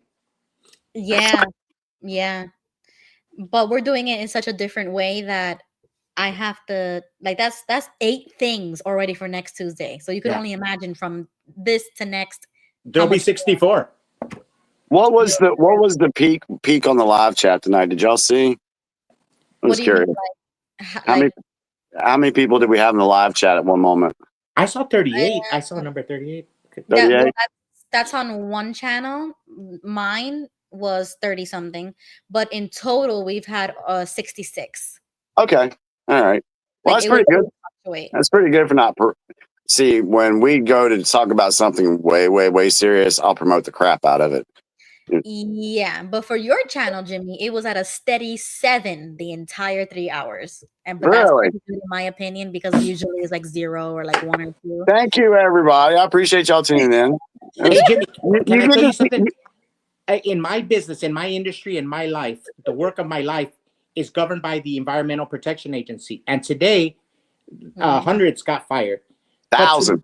To me, that is like Armageddon to a Jehovah's Witness in my industry. And it hardly making the news because there's so many things happening that hardly anybody's talking about the firing of the Department of Environmental Protection Agency. Y'all can believe, but Trump is throwing haymakers at the deep state right now, and it's awesome to watch. Yeah, it's incredible. That's what's happening right now. Hey, Jimmy, I think that the left, the common man in the left, they're getting, like you said, haymakers. They're getting hit to the right, to the left. They're like in a boxing match. They don't know what the hell. Yeah, that's exactly what's going on right now. Yeah. It's another waking up phase that we're in. And this time it's mostly from the D side. Yeah. And you know, when we talk haymakers, they don't usually connect. These are connecting. These Well, haymakers. Yeah. I don't know the term. I was just going with it. This is, Yeah, that was a good term, Oh, haymaker. That's and a I very didn't good term. even get to like the conspiracy topics that I want to dive into, because usually at the end of the show when we talk about all the politics stuff, I like I did last week, I'm like, Jimmy, have you seen this conspiracy? So there oh, was you a got new, what's the new one? all right, I think you sent it to me already, but it was about Baron Trump and the Trump with the Oh watch. yeah, I've seen that one. Yeah, I saw that one back What? 20 years. Yeah, What? yeah, it's very Okay, interesting. so Jesse, next Tuesday we should start off with the conspiracy first because it's fun. There's a new not new, but new It's to not me. new. Okay, so it's new to me conspiracy about how the Trumps kind of it goes along with time travel, and that there's this book that was written in the 1800s about Donald Trump, and then there was something also about being the last president, and then there was Yeah, also Baron Trump, that his name was mentioned in another publication, something Ruby, like Ruby. Jesse looks like he has no. He looks like it's a what the lot. heck? So Yeah, I've it's never heard nothing like this. it's only a short video, isn't it? Yes, I No, I'll think look it so. up. I'll look it up because everybody's Hold going on, to sleep. play it as a teaser. Play it as a teaser, Okay. Okay, teaser, definitely. and I then wanna we'll see talk. it. We'll I just wanna play see. it, and then we'll talk about it later. Okay, so oh my goodness, I don't even think I bookmarked it. Did you send it to me? No, King Tony sent it to us. King Tony. Yep. Listen, I told you she's on it. Once I Yeah, open. I knew about this in 2020. Okay. That's what Hey, it what is. is she smoking? Yeah, are they Cubans? No, she's No. smoking weed. It's legal in New York. No. Yep. Okay, I'm looking through the big picture on X chat. She Trying looks to like this elder from 1972, smoking like that. No, I used to know. Yeah. Time. It says Baron Trump time travel conspiracy theory. Yes, but I'm looking for the clip so I could play it. Okay, I'm gonna have to just search it because I can't find it. And I her name is I think Revzilla. when she sent it to me, she sent it to me privately, and I said, "Yep." She said, "You know about this book?" I said, "Yeah." Yep. 130-year-old mystery. It's Okay. very interesting. I'll see you guys later. I'm gonna go watch this. Okay. That sounds good. I probably won't sleep tonight. I wanted to see if she. Yeah, I got it. I think You got it. Hang on, Jesse. Okay. Okay. Okay. When do?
So there was a lot in that clip, which Jimmy knows about, and I wanted to talk about that conspiracy, but we'll do it next Tuesday. We'll start off with it because everybody seems to be sharing that, and I'm like, oh, We have to do our research before next week. yeah, exactly. I need to look that up. There was a lot. There was a lot there. Yeah. And I already knew about the Tesla stuff. So that was already weird to me that Trump's uncle had like the rights, copyrights, or whatever, his plans, patents about time travel or whatever, Nikola Tesla. And I was like, what's that weird connection? And then Elon connection with the Tesla company connection. And now Elon is with Trump on the Trump train. And I was just like, this is weird. But then Jimmy says, no, he's not from the bloodlines. He's not from the 13 bloodlines. And I'm like, okay. So you know those kids are like, I'm like just thinking and thinking and thinking, and I'm like, I don't know what it is, but we gotta look into it. Man, I've heard so many things that I don't say. There's things out there that I literally don't say because I already sound crazy enough as it is.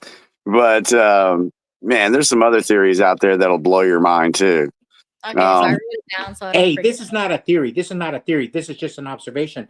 But when a kid loves his father, I love my father. And if anything hurt my father, I would throw down. But when Barron Trump told Joe Biden it's on, and the way he stands next to his dad, to me, he seems like a kid who absolutely loves his father. Oh, yeah, he does.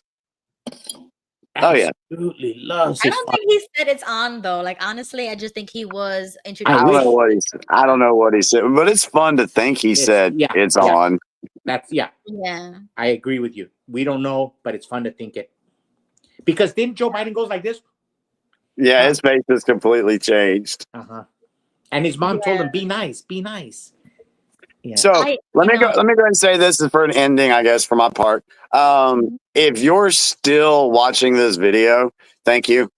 I know we sometimes get a little long-winded about stuff, but hey, we do enjoy doing this. It's fun. So, and don't forget about Operation Spotlight. If you haven't sent your letter in and you feel moved to do it, go ahead and get it done. I've gotten confirmation from quite a few people. Wow. I think just today alone, I got confirmation on at least 55 letters going in today. Wow, that's amazing. I have to send mine. Let me know in the chat, So, guys. so I do know they're getting mailed in. So that's good. So I want folks to keep doing it, keep sharing the videos explaining what we're trying to do with Operation Spotlight. And, please, if you're on my channel, please separate the battles that I'm fighting. Please don't hate me because of the stuff I say on the political side. Just fight with me over here against Watchtower, and then over here, okay, all right, we can be cool. We can be cool. Yes. So, wow. But thank you for everybody that's been participating in the operation. And the next thing I'm going to send out is going to be letters to Pam Bondi and Kash Patel once he gets confirmed. Awesome. I look forward to that. And the last thing is there's people that want to write a letter, kind of like we did with this one, but have it pertaining to the blood issue. And then have a good letter like that, and then send it to RFK once he gets confirmed. Yeah, that's a great idea. At the end of all of my streams, I'm going to play my own video of Operation Spotlight. So whoever wasn't here or doesn't know what we're talking about can stay on extra 20 minutes at the end of this show to watch that video so that people can get up to speed. And then they can go to that video and download the PDF and send your own letter if you would like to do so. Yes. And then I do have to plug in this new podcast that I was a part of. I collaborated with some XJWs on X that have this podcast called The New Heretics. I think that's what it is. And so they uploaded this, the episode that I did with them. Now, I'm going to warn everybody. It is very political. Like I go even farther than what I say on the XJW political corner. They were asking me questions. They were grilling me. They were challenging me. And it was a really good back and forth. One of the co-hosts is also an inquirer into orthodoxy. So we had that in common. We talked about religion. But then the other co-host was actually a lefty, like center left. And so we did a little back and forth with that too. But it was respectful. It was kind. And I'm glad that they finally put it out. We recorded this about a week ago. And Yeah, so I'm going to just read the subject matter. It says XJW Ruby joins the New Heretics to advocate for the America First movement and recounts her conversion to Orthodox Christianity post deconstruction. We also discussed the backlash her political shift received within the online XJW community, which led to her start a stream open to right-wing perspectives and debate. Ruby has also launched a letter writing campaign to President Trump requesting an investigation be done into the abuses of Jehovah's Witnesses. Join the effort if you are interested here. So I'm so Oh, glad that they incorporated the Operation Spotlight, because I told nice. them to definitely put it before the episode, because that stream, that podcast is like 2 hours. But before we get into the conversation, Operation Spotlight will be available to that audience as well. So Awesome. Good job. Good job, girl. yes, I am so excited. So now I have to listen back to what the heck I said last week, because I might have to debunk myself. Because I really went in, you know what I'm saying? So it's nice, it's fun. Where is it, Ruby? On Facebook? No, it's on like Apple Podcasts, Apple. wherever you get your podcast. But I'm gonna link this in the description so that you can click on it and then you can just press play. You don't have to make an account or whatever. And Jimmy, So how do you get to your Facebook account? Is it Jimmy Bell? yep. Yeah. Jimmy Bell. Okay. Yeah. Yeah, because I was friends with you in the old, Yeah. and they took you down. Yeah, a lot, like I said, a lot of people. I shoot them a friend request, or they send. They're like, "I thought we were friends," or "Why did you delete me?" I'm like, I didn't unfriend anybody. I didn't block anybody. I got banned, and I couldn't tell y'all. Yeah, but now he's back. He's out of jail, so now he's on But Facebook. if you were following my YouTube channel, then you would have known I got kicked off, because I went over there and told everybody. Yeah. Yeah, exactly. Okay, so I put the link in the chat. I don't know if you guys can copy paste it, but I'm gonna post it, everywhere. I'm gonna retweet it and post it everywhere. That's cool. And then it was so nice that I even gave an open invitation to their co-host to come on my channel and to join the political corner and to share his political beliefs, because he's not afraid to talk about politics, even though he's left wing, which is a good thing. And I told him, I need you on my channel, because Are they yeah. Jehovah's Witnesses? Are they ex-Jehovah's Witnesses? Ex-Jehovah's Witnesses, yeah. Wow. Yeah, but we've had a back and forth one time before, like X spaces, and it got a little heated, and I was just like, this is what I believe in, you know what I'm saying?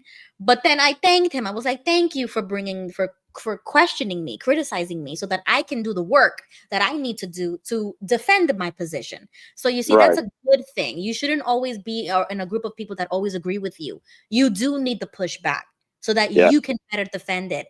And I thanked him, and he was like, this is why I love you, because you go on a space and you say whatever's on your mind, you're not afraid, and you come back with a better direction, so that's good. I love that. See, you guys had what we call a respectful conversation. Correct. Yeah. Kind of like me. Kind of like me and Gilbert. And that's what's so and that's what's so important is if I'm going to debate somebody or somebody wants to debate me, I'm completely open to it. But please do it respectfully. No gaslighting, no name calling, or bring your facts, stay on topic, a respectful conversation. And so I'm totally open to those. When that girl earlier in the 1 hour, when she was saying this stuff about racist or Trump, and you see how respectfully Jimmy disagreed with her? Like me, I would have launched a tirade. I would have lost my cool. Because that's how Jehovah's Witnesses. That's what I learned. See, in 2020, I would have done exactly what you just said. Right. Yeah. But I've learned not to do that and how to handle it in a different way, a more respectful way, because if you're going to be mean to somebody and call them a left-wing lunatic and all, you're never going to be able to establish any type of rapport or relationship with that person. Yeah. Burn bridges. Yeah, but you see, then she went on to say later on in the stream, like, oh, I've been watching you, Ruby, and now when I told about the Little Mermaid, she called me racist. And that's why I said what I said. But you see, I don't care about what people think about me. So if you watched me or if you didn't watch me and like this is the last thread for you, I don't care. It's not like I'm making money or getting paid to believe in what I believe or anything. Yep. So do I care if you stop watching me? No. Do I care if you block me or unfollow me or whatever? No, I don't care. I just don't. Yeah, me and my wife, we're both Gen X, right? And we sometimes say we have that. I just don't fucking care anymore. Yeah, I don't give a. So I've been done with the arguing, and fussing, and fighting. I'll try to reason with somebody, and I want them to present an argument to me that gets me thinking. Okay, and like you just said, defending your own stuff. Right. And so, but if someone doesn't want to listen, whatever. It's all good. And there was many moments in that podcast that I told him, listen, we just have to agree to disagree because I have a different worldview. And they did ask me, they're like, do you think that orthodoxy would change your worldview? And I was like, damn, that's a good question, because it does kind of intertwine your religious beliefs or ideology with your worldview when it comes to politics. How are you going to vote? That's why we talk about different demographics. There is a Christian vote. There is something called Christian conservatism. And when you dive into those worlds, it gets really heavy on who to vote for. Or when people say, oh, well, you can't be Catholic and vote for a Democrat. You see what I'm saying? So it's like, okay, hold on. Let's revisit this and find out what that is. And I told him, listen, I'm still exploring myself, especially with my new faith, which is I'm learning how to be a real Christian now.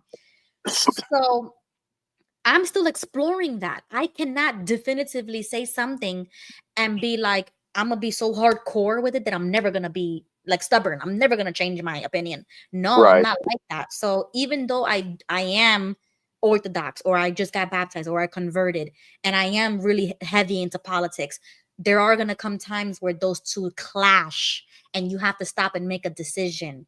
And those subjects is when you need to pause and take a moment and be like, okay, what's right and wrong with a biblical worldview? And that's why, I do what I do, I say what I say, and I don't really care because that's what I believe. I think in the world, we're all like Trump now, because for the last 20, 30, 40 years, we had mealy-mouthed liberals on our side. We had the John McCains, we had the Mitt Romneys, we had, reaching across the aisle, George W., a kinder, gentler America. And what happens? We just get spit upon. We just get shit on. And so we're like Donald Trump now. It's it. We're not going to argue no more. It's a full steam ahead. And you guys, if you guys want to leave, go ahead. I want to address our favorite troll. Yes, Mr. Where he says, this channel is all about Trump. Yeah. Well, bring your happy ass on and let's talk about, we haven't had anybody from that side come on stream. Exactly. It's not our fault. It's not our fault that because I'm in a good. It's late and I don't care. Come on this show. I'm ready for it. Let's do this. Yeah. But look at what's happening on the other side, though. Look at all the Trump haters like the Jim Acostas on NBC News and MSN. They're all getting fired. They're all bankrupting. So on the other side, like, for instance, they say, oh, you guys all talk about Trump. Yeah, but all you guys do, remember that SNL skit this Saturday? All they talked about was Trump. They were mocking the liberal media. I don't watch TV. Sorry, Jesse. Oh, okay. Yeah, there was a skit where we're not going to talk about Trump. Oh, wait, there's breaking news. And it was all about Trump. Their whole life revolves around Trump. They talk about Trump more than we talk about Trump. You know why? Because they need the ratings. Exactly. Whereas I'm just talking about him because he's the current president right now. I would be doing this even if Kamala was president. Okay. So it's not all about Trump, and I don't worship him. Come on, Mr. M. Like, stop playing with me. I am a free agent. Okay. I don't believe 100% in Trump or the Republican Party or whatever. I'm far right. I'm constitutionalist. I'm nationalist. I'm there. Okay. Well, I could prove it. I could prove you're right on 2 points. The cryptocurrency the other day, when he had all those crypto guys, half of the conservative Republicans were freaking out about it. And with the talk about the jabby yabby, most conservatives will fight Donald Trump tooth and nail on it. Oh, yeah. Yeah. So he's got a lot of fight. I'll just say this is one thing I've learned about. And sorry, Mr. M, since you brought it up, we're going to talk about Trump even more. But you got to remember, yeah, the later we get, the wilder it gets. Everything Trump does is a calculated move. Mm-hmm. Everything. That's what I've learned about him. Everything he does, there's a reason. There's a reason why he tweets certain things or puts out certain things. There's a reason why he says certain things. And the perfect example, fake news. Everybody thought he was crazy. Now everybody knows news is fake. Yeah. I don't know. I believe it. Yeah. So, but you're welcome to come on. Yeah. I'll bail out for him. I'll be like Boy George. I'll tumble for you. If he comes on, I'll bail out. Yeah. You don't have to show your face, Mr. M. You could just have your voice and you can speak to these great men and to myself because and you see, this is why I am open with my belief system and just like my ideology and politics and everything, is because I've already done the reading, you know, like I educated myself. And like I told you in that podcast, I said, I'm not going to change my stance just because somebody like Mr. M is in the chat. I'm not going to bend and fold and be like a noodle just because somebody else disagrees with me. I'm not like that. Again, how much, Ruby, how much has your mind changed about things over the last 3 years? Oh, yeah, like 1,000 times. Okay. I wonder if we ask somebody on Mr. M, I'll ask you right now, how many times has your mind changed about things in the last 3 years? And if you can't say, oh, my mind ain't changed about nothing, but Ruby just said her mind has changed over a lot of things. Yeah. Who's showing growth? And who's being open? Because I'm okay if you prove me wrong, I'm willing to change my mind about something. Correct. But you know what, Jimmy? I think Donald Trump and a lot of us conservatives are at the point where we don't care. Like you said, we don't care. Right. I don't care about Mr. Trump. Now, in his defense, he has great music that he talks about. Yes, culturally speaking, but politically speaking, I don't care a rat's ass what he thinks. Get on the train or don't. We're going to go forward. It doesn't matter no more. You try to shoot him. He doesn't care about you no more. You try to kill him politically. You try to jail him. You try to bankrupt him. You try to shoot him. He doesn't care what you think politically. He knows the right course for America, whether Mr. M is on our side or not. Right, right. But there's certain things you can easily change your opinion on with new information, like Jimmy said. Absolutely. Absolutely. And there's other things that, in my opinion, I probably wouldn't change my mind, like believing in Christianity or being a Christian. So certain things like that is a foundation for me, and I grew from there. And that's fair. That's fair. Okay. Yeah. No, I only say that because I know I already had conversations with Mr. M, and a lot of people who want to say like, oh, that's fake or this is real.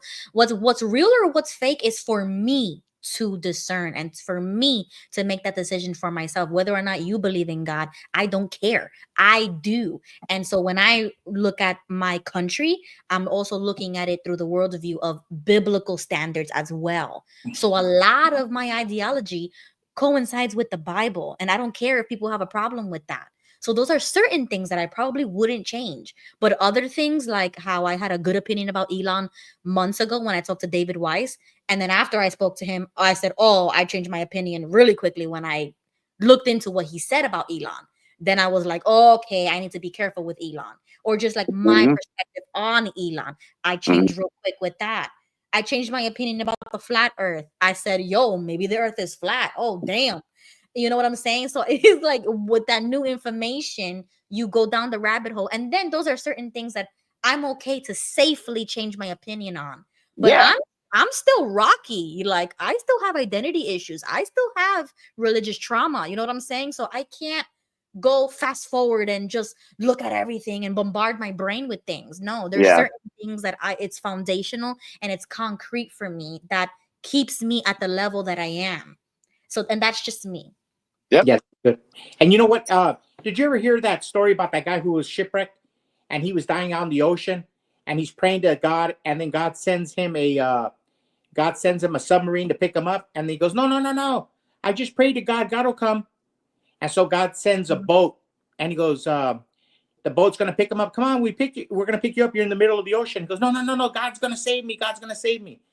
And then they leave. And then finally he's about to die in a helicopter. God sends a helicopter. He goes, we're gonna pick you up and take you to safety. He goes, no, thanks. I got it. God's gonna save me. So he dies, goes to heaven, and he tells St. Peter, what happened? What happened? I asked God this. And he goes, listen, God sent you a submarine, he sent you a boat, he sent you a helicopter. And so that's what these people are. It doesn't matter what you say to a lot of people. They'll always hate conservative values. They'll always hate the America first. They'll always hate everything we have to say. There's nothing we could do. So we have to talk about Styx or REO Speedwagon or music from the 80s or 90s, because politically we have nothing in common. Right. Nothing in common. Mm-hmm. Well, yeah. Since I haven't mentioned Q tonight, Yes. I'm gonna throw one in. There's a Q post that says 4 to 6% lost forever. Mm-hmm. Basically meaning no matter what happens, no matter the amount of evidence, no matter the number of treasonous players being taken care of, 4 to 6% of the people will never wake up. Okay. Yeah, that makes sense. Yeah, the path is narrow. Not everybody's gonna make it. I believe that. 4 to 6 is very powerful, Ruby. 4 to 6 because 4 to 6%. That's a very big. That can be a big number.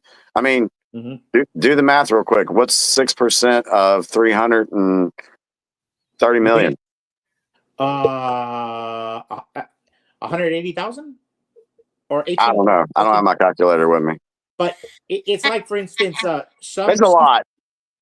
Some people think that 7% of the population participated in the Iranian Revolution. So when we saw the picture in 1979 of the Iranian Revolution, it was 7% of the population, and it changed the whole dynamic of a nation. Yeah. So 4 to 6% it could sway. No, it's not going to be that big. It's not this time around. That percentage will not be big enough to sway what's going on. I feel strongly about that. Yeah, I could agree with that. Because some people just love to believe the lie. You know, they're never gonna wake up. They're just gonna. Yeah, they're never going to wake up. Even Jesus had a Judas. This is why I try to figure out what kind of hat you're wearing. So, because once you figure out what kind of hat somebody's wearing, you know how to talk to them. So, Mr. M is a yellow hat. Look at Wild Wall. In my opinion. Wild Wall has a good, What'd he say? Yeah, Wild said 10% of 330 million would be 33 million, right? So 6% is around 16 million. Okay. Yeah. Wow, that's big. See, that's big. But then Mr. M could really be a good resource and a green hat for other subjects. So that's why I appreciate Mr. M. True. And you always want the left. He has said some things that I do agree with. I'll give him that. Yeah. And you always want lefties because you could put them in a jar and put them in a museum. So you could show the future generation. Look, this is what losers look like back in the day. Yeah. Yep. And okay, so just to end the stream, we're gonna end it in a few minutes, and then I'm gonna play my video. But just to clarify once again, if you do watch the podcast, and I say this all the time, just when I say things like I'm America first, or I follow and agree with Christian nationalist values and things like that, I'm saying that from the perspective of my own reading and research about what they believe in. I don't subscribe to their fan base or group or any, I'm not a follower. I just look at what people believe in and I take little bits and pieces and I say, okay, I agree with this. I agree with this. And then I form my own kind of, wing of politics and my own little party that I move forward with my ideas. So when I say America first, that doesn't mean I'm a groper, because those are the fans of America first. You know what I'm saying? I agree with some things that Nick Fuentes says, but that doesn't mean I'm a fan or a follower of Nick Fuentes. So I want to clarify that, like just because I'm a Republican on paper doesn't mean I'm a Republican in real life. Like I do not agree with Republican ideas or with Trump specifically. Even though I say make America great again, that doesn't mean I'm MAGA. You know what I'm saying? Like a lot of people like to group in and put themselves in boxes, but I don't do that. Hello. Hello. Yeah. Linda just Is that joined. music? Hi, Linda. Hi. How's Hello. it going? So I just wanted to show you something real quick. You see this thing here? This, like, I wore it for the show one time on my show. See how there's like a circle here? Oh. So Mr. M Yep. was in the chat that night and accused me of pedophilia. All right. Hello. I blocked his ass. He's a troll. It's very confrontational that Prasad mentioned my experience with him. And Linda, then he bitched at me another Linda, day because I blocked him. Go ahead. Linda, can I tell you why that was the case? Yeah. And, Yeah, I'm being serious. Yeah, if he accused, okay. So did he accuse you of pedophilia? He was telling me that I was wearing the symbols of it. And it was one of those days it was super hot and I soaked this thing down. It's a Hawaiian shawl. Okay. It's tie-dyed and everything, and it has a circle on it. I make earrings that look like that. I know. It's not my fault that pedophiles have taken it and used it. Well, so he's right in the fact that symbol, now granted, you're using it for a different purpose. I get that. You may not even have known that this was a symbol, but that symbol, according to the FBI and many other places, that is a symbol for pedophilia. Correct. But it doesn't have to be. It could be. Jimmy, what I'm saying is, it could be innocent. Somebody. I know. But what I'm saying, I get that. Mm-hmm. But what I'm saying is, if you wear that symbol, people that know what that is may say something to you about it because they may think, hey, do you know what that symbol actually stands for? Right. So I don't think Mr. M was being confrontational or anything like that. I think he was just because I was explaining to him what it was, and I'm sorry, he kept going, and I was just like, no, I hear what you're saying, and I do know it represents what it represents, but I'm not going to throw out this cool looking shawl because somebody else or a certain group has bastardized a cool little circle thing. You know what I'm saying? Yeah, I get that because there's I hear you, Jimmy. I appreciate what you're saying. I do. There's symbols throughout history that had a good purpose and were turned to be a negative purpose. Right. Correct. So that's happened in history. So I understand where you're coming from, but I also understand where he was coming from about seeing, because when you showed the shirt, that was the first thing that caught my eye was that symbol. Yeah. Because everybody knows that. Hey, the same thing happened to me. I bought a jar. Me and my wife bought a jar for the kids, and I was refurbishing it. And you know the little handles that you pull out? They had that symbol that Linda, and somebody told me that. That's the first time I've heard about that. And I was, my blood ran cold. I didn't know what the hell they were talking about. Yeah. And then they showed me that video that Mike and Kim did a while back about it. The what's it called? The two cartoon characters from JW.org. It was in their I didn't know anything about Caleb and Sophia. Yeah. So I kept it because it was a drawer that I bought used. It was a drawer and I refurbished it. And they were nice silver looking chrome door handles, pull handles. And when somebody told me that, I felt terrible. Because you don't know what the hell. You bought it with the most innocence of, it's just a piece of furniture. I mean, you can kind of look at it this way, and I hate to even go this route, but it's this. If I was wearing a Nazi symbol. Yep, they changed the symbol for that too. That used to mean peace, and now they. So, but if I was wearing it, what do you think someone would initially say if I was wearing that? You're Hey, not. dude, you're a Nazi. Yeah, Hey, that dude, you're you're a Nazi. Yeah. I'm sorry. Yeah. exactly. But then I would say, well, you do know that this symbol goes back thousands of years and it meant something totally different, right? Yeah. Yeah. People don't So care. Yeah. Yeah, I mean, I acknowledge what he said, but he just wouldn't let it go, and it was just it just got to the well, point where it was just like I was done. yeah, in all fairness, I think me and Mr. M have a love-hate relationship. I don't know. Maybe so. Because there's some things that he will agree with me on, and there's other things that he'll like totally. And then I actually did block him early on. Mr. M just said, "I'm sorry if you took it the wrong way. If that was for me, thank you, sweetheart." Yeah, that was for you. I did block him on Twitter in the beginning of this, whatever you want to Yeah, call he told it. me. Yeah. And that's because he wouldn't stop. He wouldn't shut up about Trump. So I was like, let's go to something else. That's the thing. It was he wouldn't shut up, and I was just like, I think I'm done with this. Hey, Linda, if I was hit with the same thing on that drawer. Yeah, I hear you. I was just speechless. I didn't know what. I had nothing, no research on it, nothing. So I just had And to I- sit there and take it, you know. Yeah. Anyways, I just wanted to be like, homeboy's a troll. But thank you, Mr. M, for saying that to me. I appreciate that a lot. And I'll let y'all go because I know you're closing up the show. But I just wanted to come on here and go.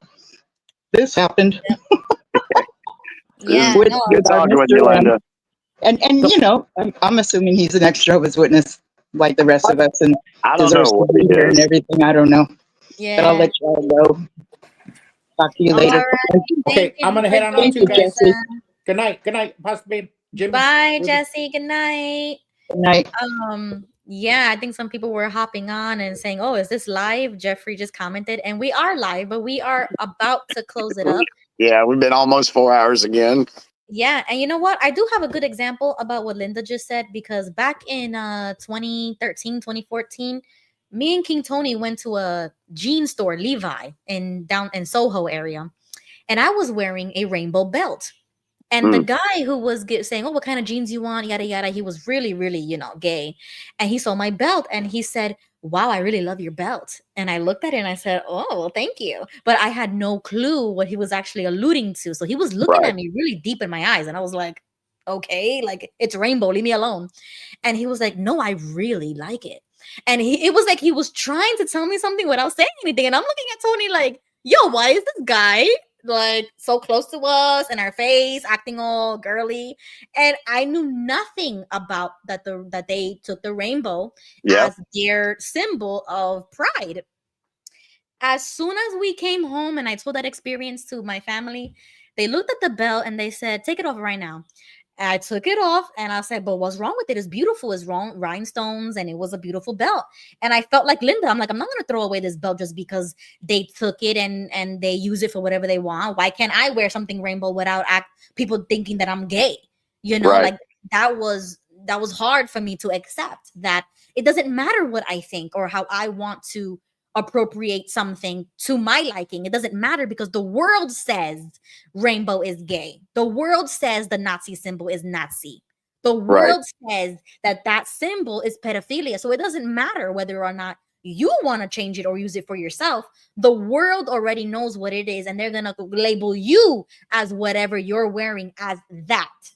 And that used to get me so angry and sick that I had to self-censor what I wear, what I put on. I had to be careful about the coloring. I had to be careful. And I just can't live in a regular society who doesn't take it that way. You know what I mean? Yep. I agree. Yeah, misunderstood. Like I hate that. Yeah, so thank you guys for joining. I am so happy that Jimmy joined, King Tony, Doreen, Gigi, Jesse, Linda, everybody who was in the chat. This was a really great show. We're gonna end it now. And next Tuesday, I already have about 10 things on this list that we didn't even get to tonight. So sounds good. Send me all the right, list. everybody. Good night, everyone. Good night, everybody. So I'm going, for anybody who doesn't know about Operation Spotlight, I am going to video of mine is about 20 minutes long. If you've already seen it, if you already know what Operation Spotlight is, then you may go now. Have a great night. I'm in the East Coast, so it's 12:49 p.m. So I'm going to play this clip for those of you who don't know about Operation Spotlight. And then I guess I'll see you next Tuesday on this show, XJW Political Corner. But I will see you Friday night for JW News. And there's a whole bunch of news in the XJW world when it comes to Jehovah's Witnesses. So just be prepared for that crazy stuff happening. Thank you to everybody in the chat. Eric, good night. Ladybud, thank you so much for staying the entire show. Like, that's crazy. Wild, have a good night. Mr. M, my favorite troll, love you. Good night. And I'll see you guys on Friday and next Tuesday. Bye, guys.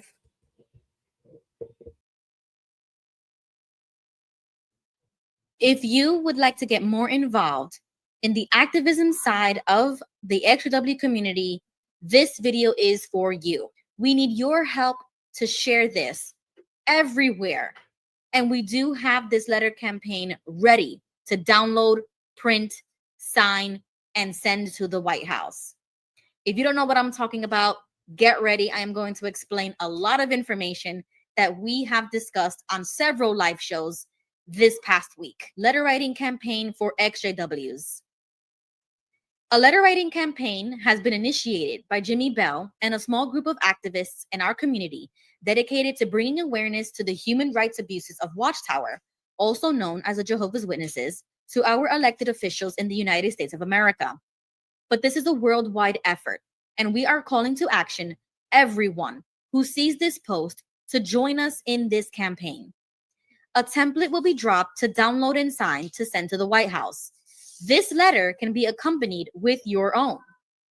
If you are a content creator, we would like to collaborate to spread this message as far as we can. Please share on all platforms the announcement photo I have included. For more information, please check out Jimmy Bell's YouTube channel linked here. Click the live tab and watch his videos pertaining to Operation Spotlight. We will be going live for updates.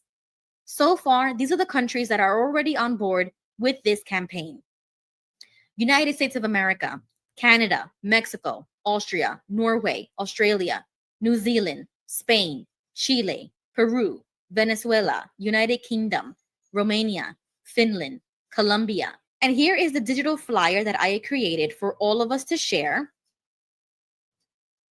I have a confession. I regret not trying therapy soon. It says, important announcement, Operation Spotlight, a call to action for all XJWs worldwide. Join our letter writing campaign to President Trump and our local officials to investigate Watchtower. For more information, check out live streams on Jimmy Bell's YouTube channel. Links will be provided in the caption. I am so pleased to announce that with the small team that Jimmy Bell has gathered within our community, the PDF file is ready to share. And I have already printed mine. I am going to sign this and send it as soon as possible. And we would like you to join us in this worldwide campaign. I mean, I know this might sound triggering, but we are not new to letter writing. And we can use the skills that we have learned when we used to be Jehovah's Witnesses to help unwitness and bring exposure to the abuses and human rights violation that Watchtower has been committing for decades. If you are interested in what this letter has to say, I will read it to you. Dear Mr. President, subject, urgent request for federal investigation into the Jehovah's Witness organization and Watchtower Bible and Tract Society.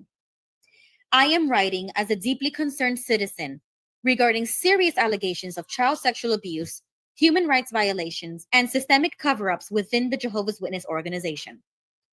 The Watchtower Bible and Tract Society of Pennsylvania, along with its affiliated entities, headquartered in Warwick, New York, operates at the helm of a global network that enforces strict adherence to anti-secular policies worldwide.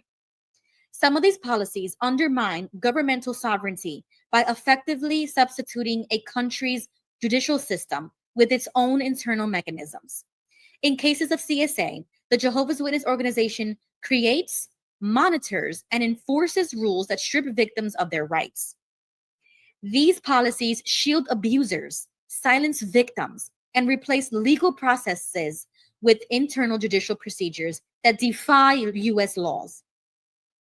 Given the severity of these concerns, I respectfully urge your administration to initiate a formal federal inquiry into the Jehovah's Witness policies and practices specifically regarding CSA cover-ups, obstruction of justice, misuse of the 501c3 tax-exempt charitable status, suppression of voting rights, and coercive shunning practices. Jehovah's Witnesses and Presidential Executive Authority. Jehovah's Witnesses operate under a structured hierarchical system that functions as a centralized governing body, exercising control over millions of members across the United States and the world. The organization's actions and policies could be subject to federal scrutiny under multiple legal and constitutional frameworks. Executive orders on religious freedom and human rights. Executive power has historically been used to protect civil liberties and investigate institutions that violate federal law. Given that the Jehovah's Witness policies infringe upon the constitutional rights of their members, particularly regarding forced shunning and suppression of voting rights, your administration could examine whether these policies violate federal protections under constitutional freedom laws, human rights statutes, and non-discrimination mandates. Presidential authority to direct federal agencies. The Department of Justice, the Internal Revenue Service, and the Department of Health and Human Services have the authority to investigate organizations that fail to comply with federal laws on child protection, tax-exempt status, and human rights violations. Your administration has the executive authority to direct these agencies to initiate such an investigation into Jehovah's Witnesses. Human rights protections under international agreements. As the United States is a signatory to multiple human rights treaties, including the United Nations Universal Declaration of Human Rights and the United Nations Convention on the Rights of the Child, the federal government must intervene when an institution is engaged in practices that amount to human rights abuses, such as coercive shunning, CSA cover-ups, and forced disassociation from family and support networks. Key concerns. Number 1, failure to report child sexual abuse. Despite mandatory reporting laws in many states and countries, Jehovah's Witnesses have historically failed to report CSA cases to law enforcement as an organization. Instead of reporting to law enforcement, high-ranking members are mandated to hear and determine the veracity of survivors' complaints of sexual crimes through the internal court-like process. This practice insulates the Jehovah's Witness organizations from liability. It aids abusers to escape criminal sanctions and allows them to continue harming children in the community. Number 2, obstruction of justice through the two-witness rule. The internal court-like process enforces a policy requiring 2 credible eyewitnesses to substantiate allegations of CSA before any disciplinary action can be taken. This rule overwhelmingly protects abusers, as CSA typically occurs in secrecy. Additionally, the policy presumes that children are not credible witnesses, making it nearly impossible for survivors to meet the required standard of proof. If a survivor cannot meet this requirement, their complaint is dismissed as unsubstantiated, allowing abusers to remain in the community without consequence. The organization's emphasis on confidentiality ensures that allegations remain hidden, while members are instructed to prioritize protecting the reputation of the organization over individual grievances. This practice not only silences victims, but also deters many from seeking justice externally, further eroding their legal rights under U.S. laws. As a result, allegations are often dismissed internally, delaying or outright preventing reports to law enforcement. These delays severely impact survivors' ability to seek justice within the time frame set by criminal and civil statutes of limitations. The Jehovah's Witnesses organizations have concealed thousands of CSA cases worldwide, They have destroyed evidence and silenced victims, violating federal obstruction statutes, 18 U.S. Code 1512. The Australian Royal Commission determined that the organization's response to CSA allegations showed a serious lack of understanding of the nature of child sexual abuse. Number 3, misuse of 501c3 tax-exempt status. The Watchtower Bible and Tract Society and its associated entities benefit from a tax-exempt status under IRS Code 501c3 as religious and charitable organizations. Yet, despite being made aware of these issues, it prioritized secrecy over the welfare of children by continuing to use harmful practices, harmful policies that violate its tax-exempt obligations. These harmful policies include failure to protect minors, despite multiple court rulings exposing CSA cover-ups, obstruction of public health efforts, and a failure to remain politically neutral, removing presidential letters from government food relief boxes during COVID-19, religious coercion through financial dependency, where shunned members lose family, housing, and support networks, refusal to review, revise, and comply with moral obligation policies that cause harm to their members. They're implementing another work platform again. Number 4, suppression of voting rights and constitutional violations. The Jehovah's Witness organization explicitly prohibits their members from voting, arguing that political participation divides families. Jehovah's Witnesses forbid members from voting, claiming neutrality, yet their policies strip individuals of their fundamental democratic rights. This suppression has far-reaching implications for civic participation and self-governance. The shunning policies have been documented as a cause of severe familial division, depression, and even suicide.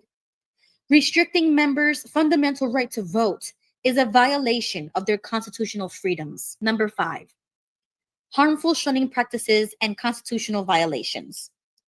The organization enforces a strict policy of disfellowshipping, shunning, whereby individuals, including minors, who leave, question, fail to comply, or disagree with the policies are cut off from family, friends, and essential support systems.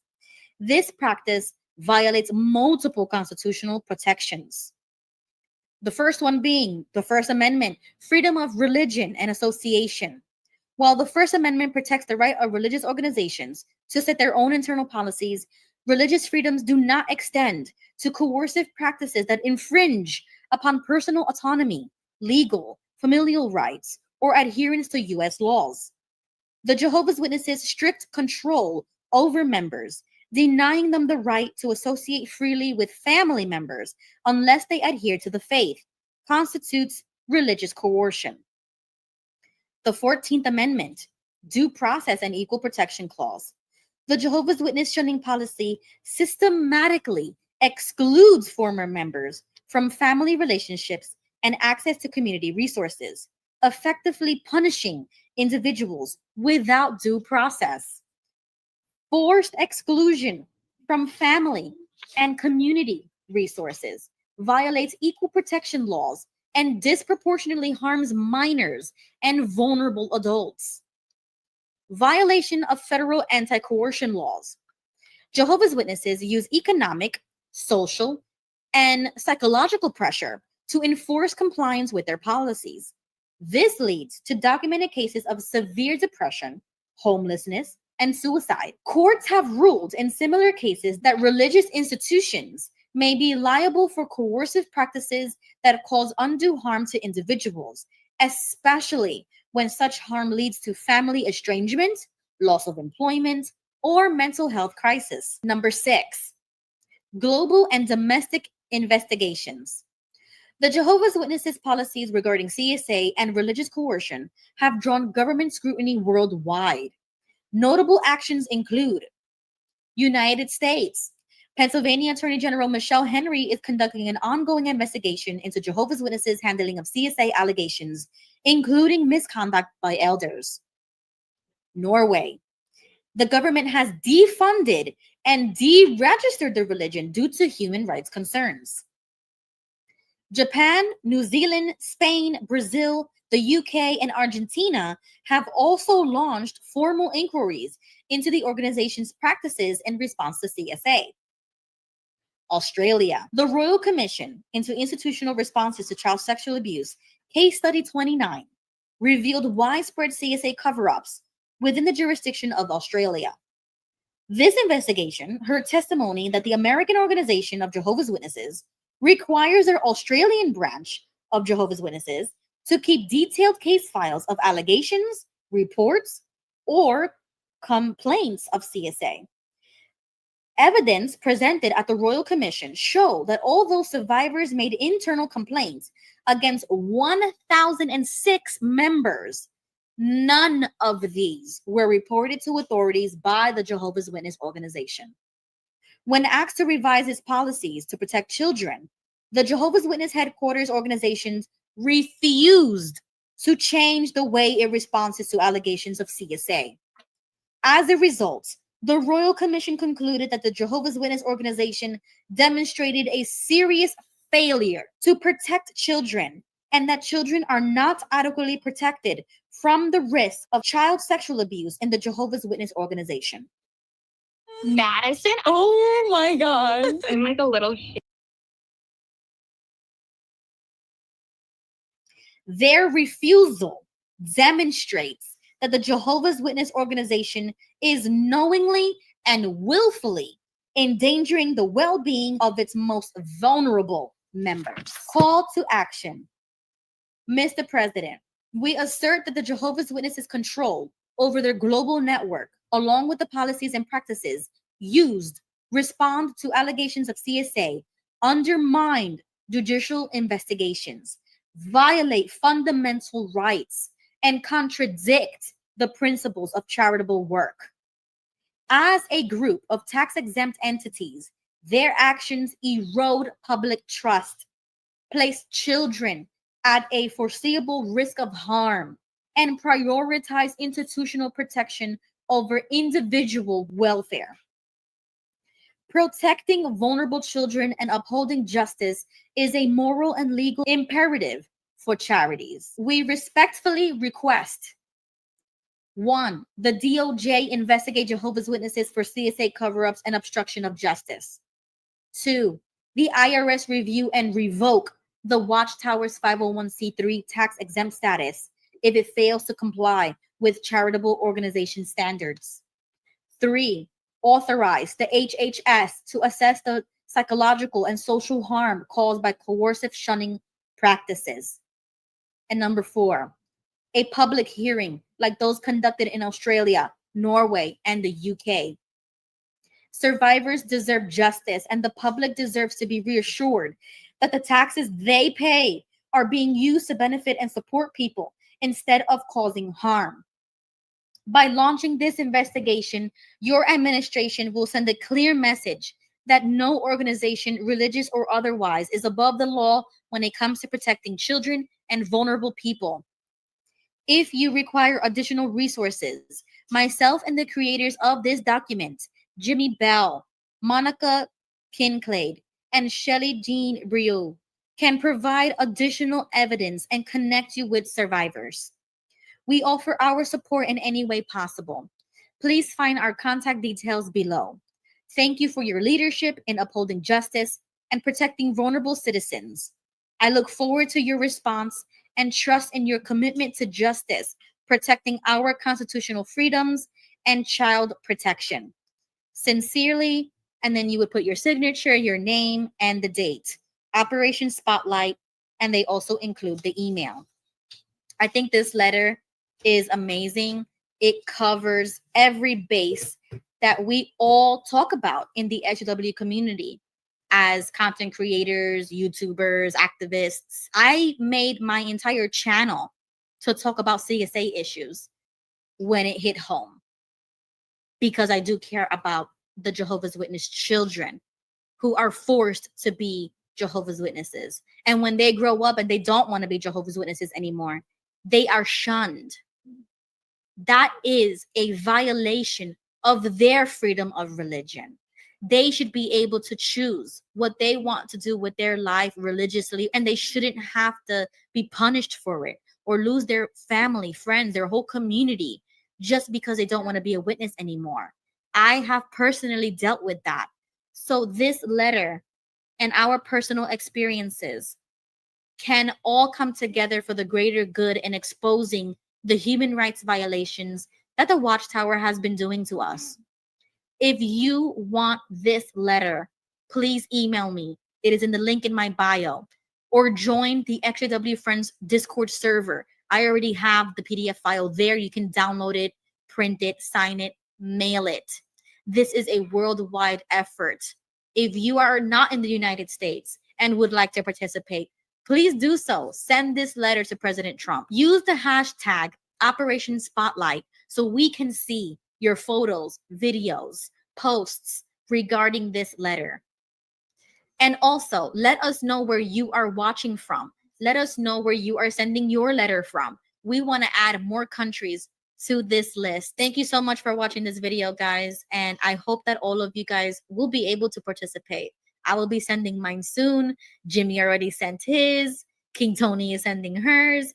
Another ex-mutual just texted me that he sent his. So I'm really excited to be a part of this.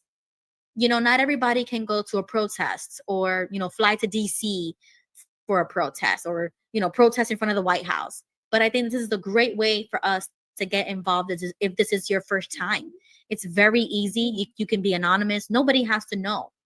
But you know, deep down inside, you know that you did something to expose Watchtower. Thank you for watching this video, and I'll catch you in the next one.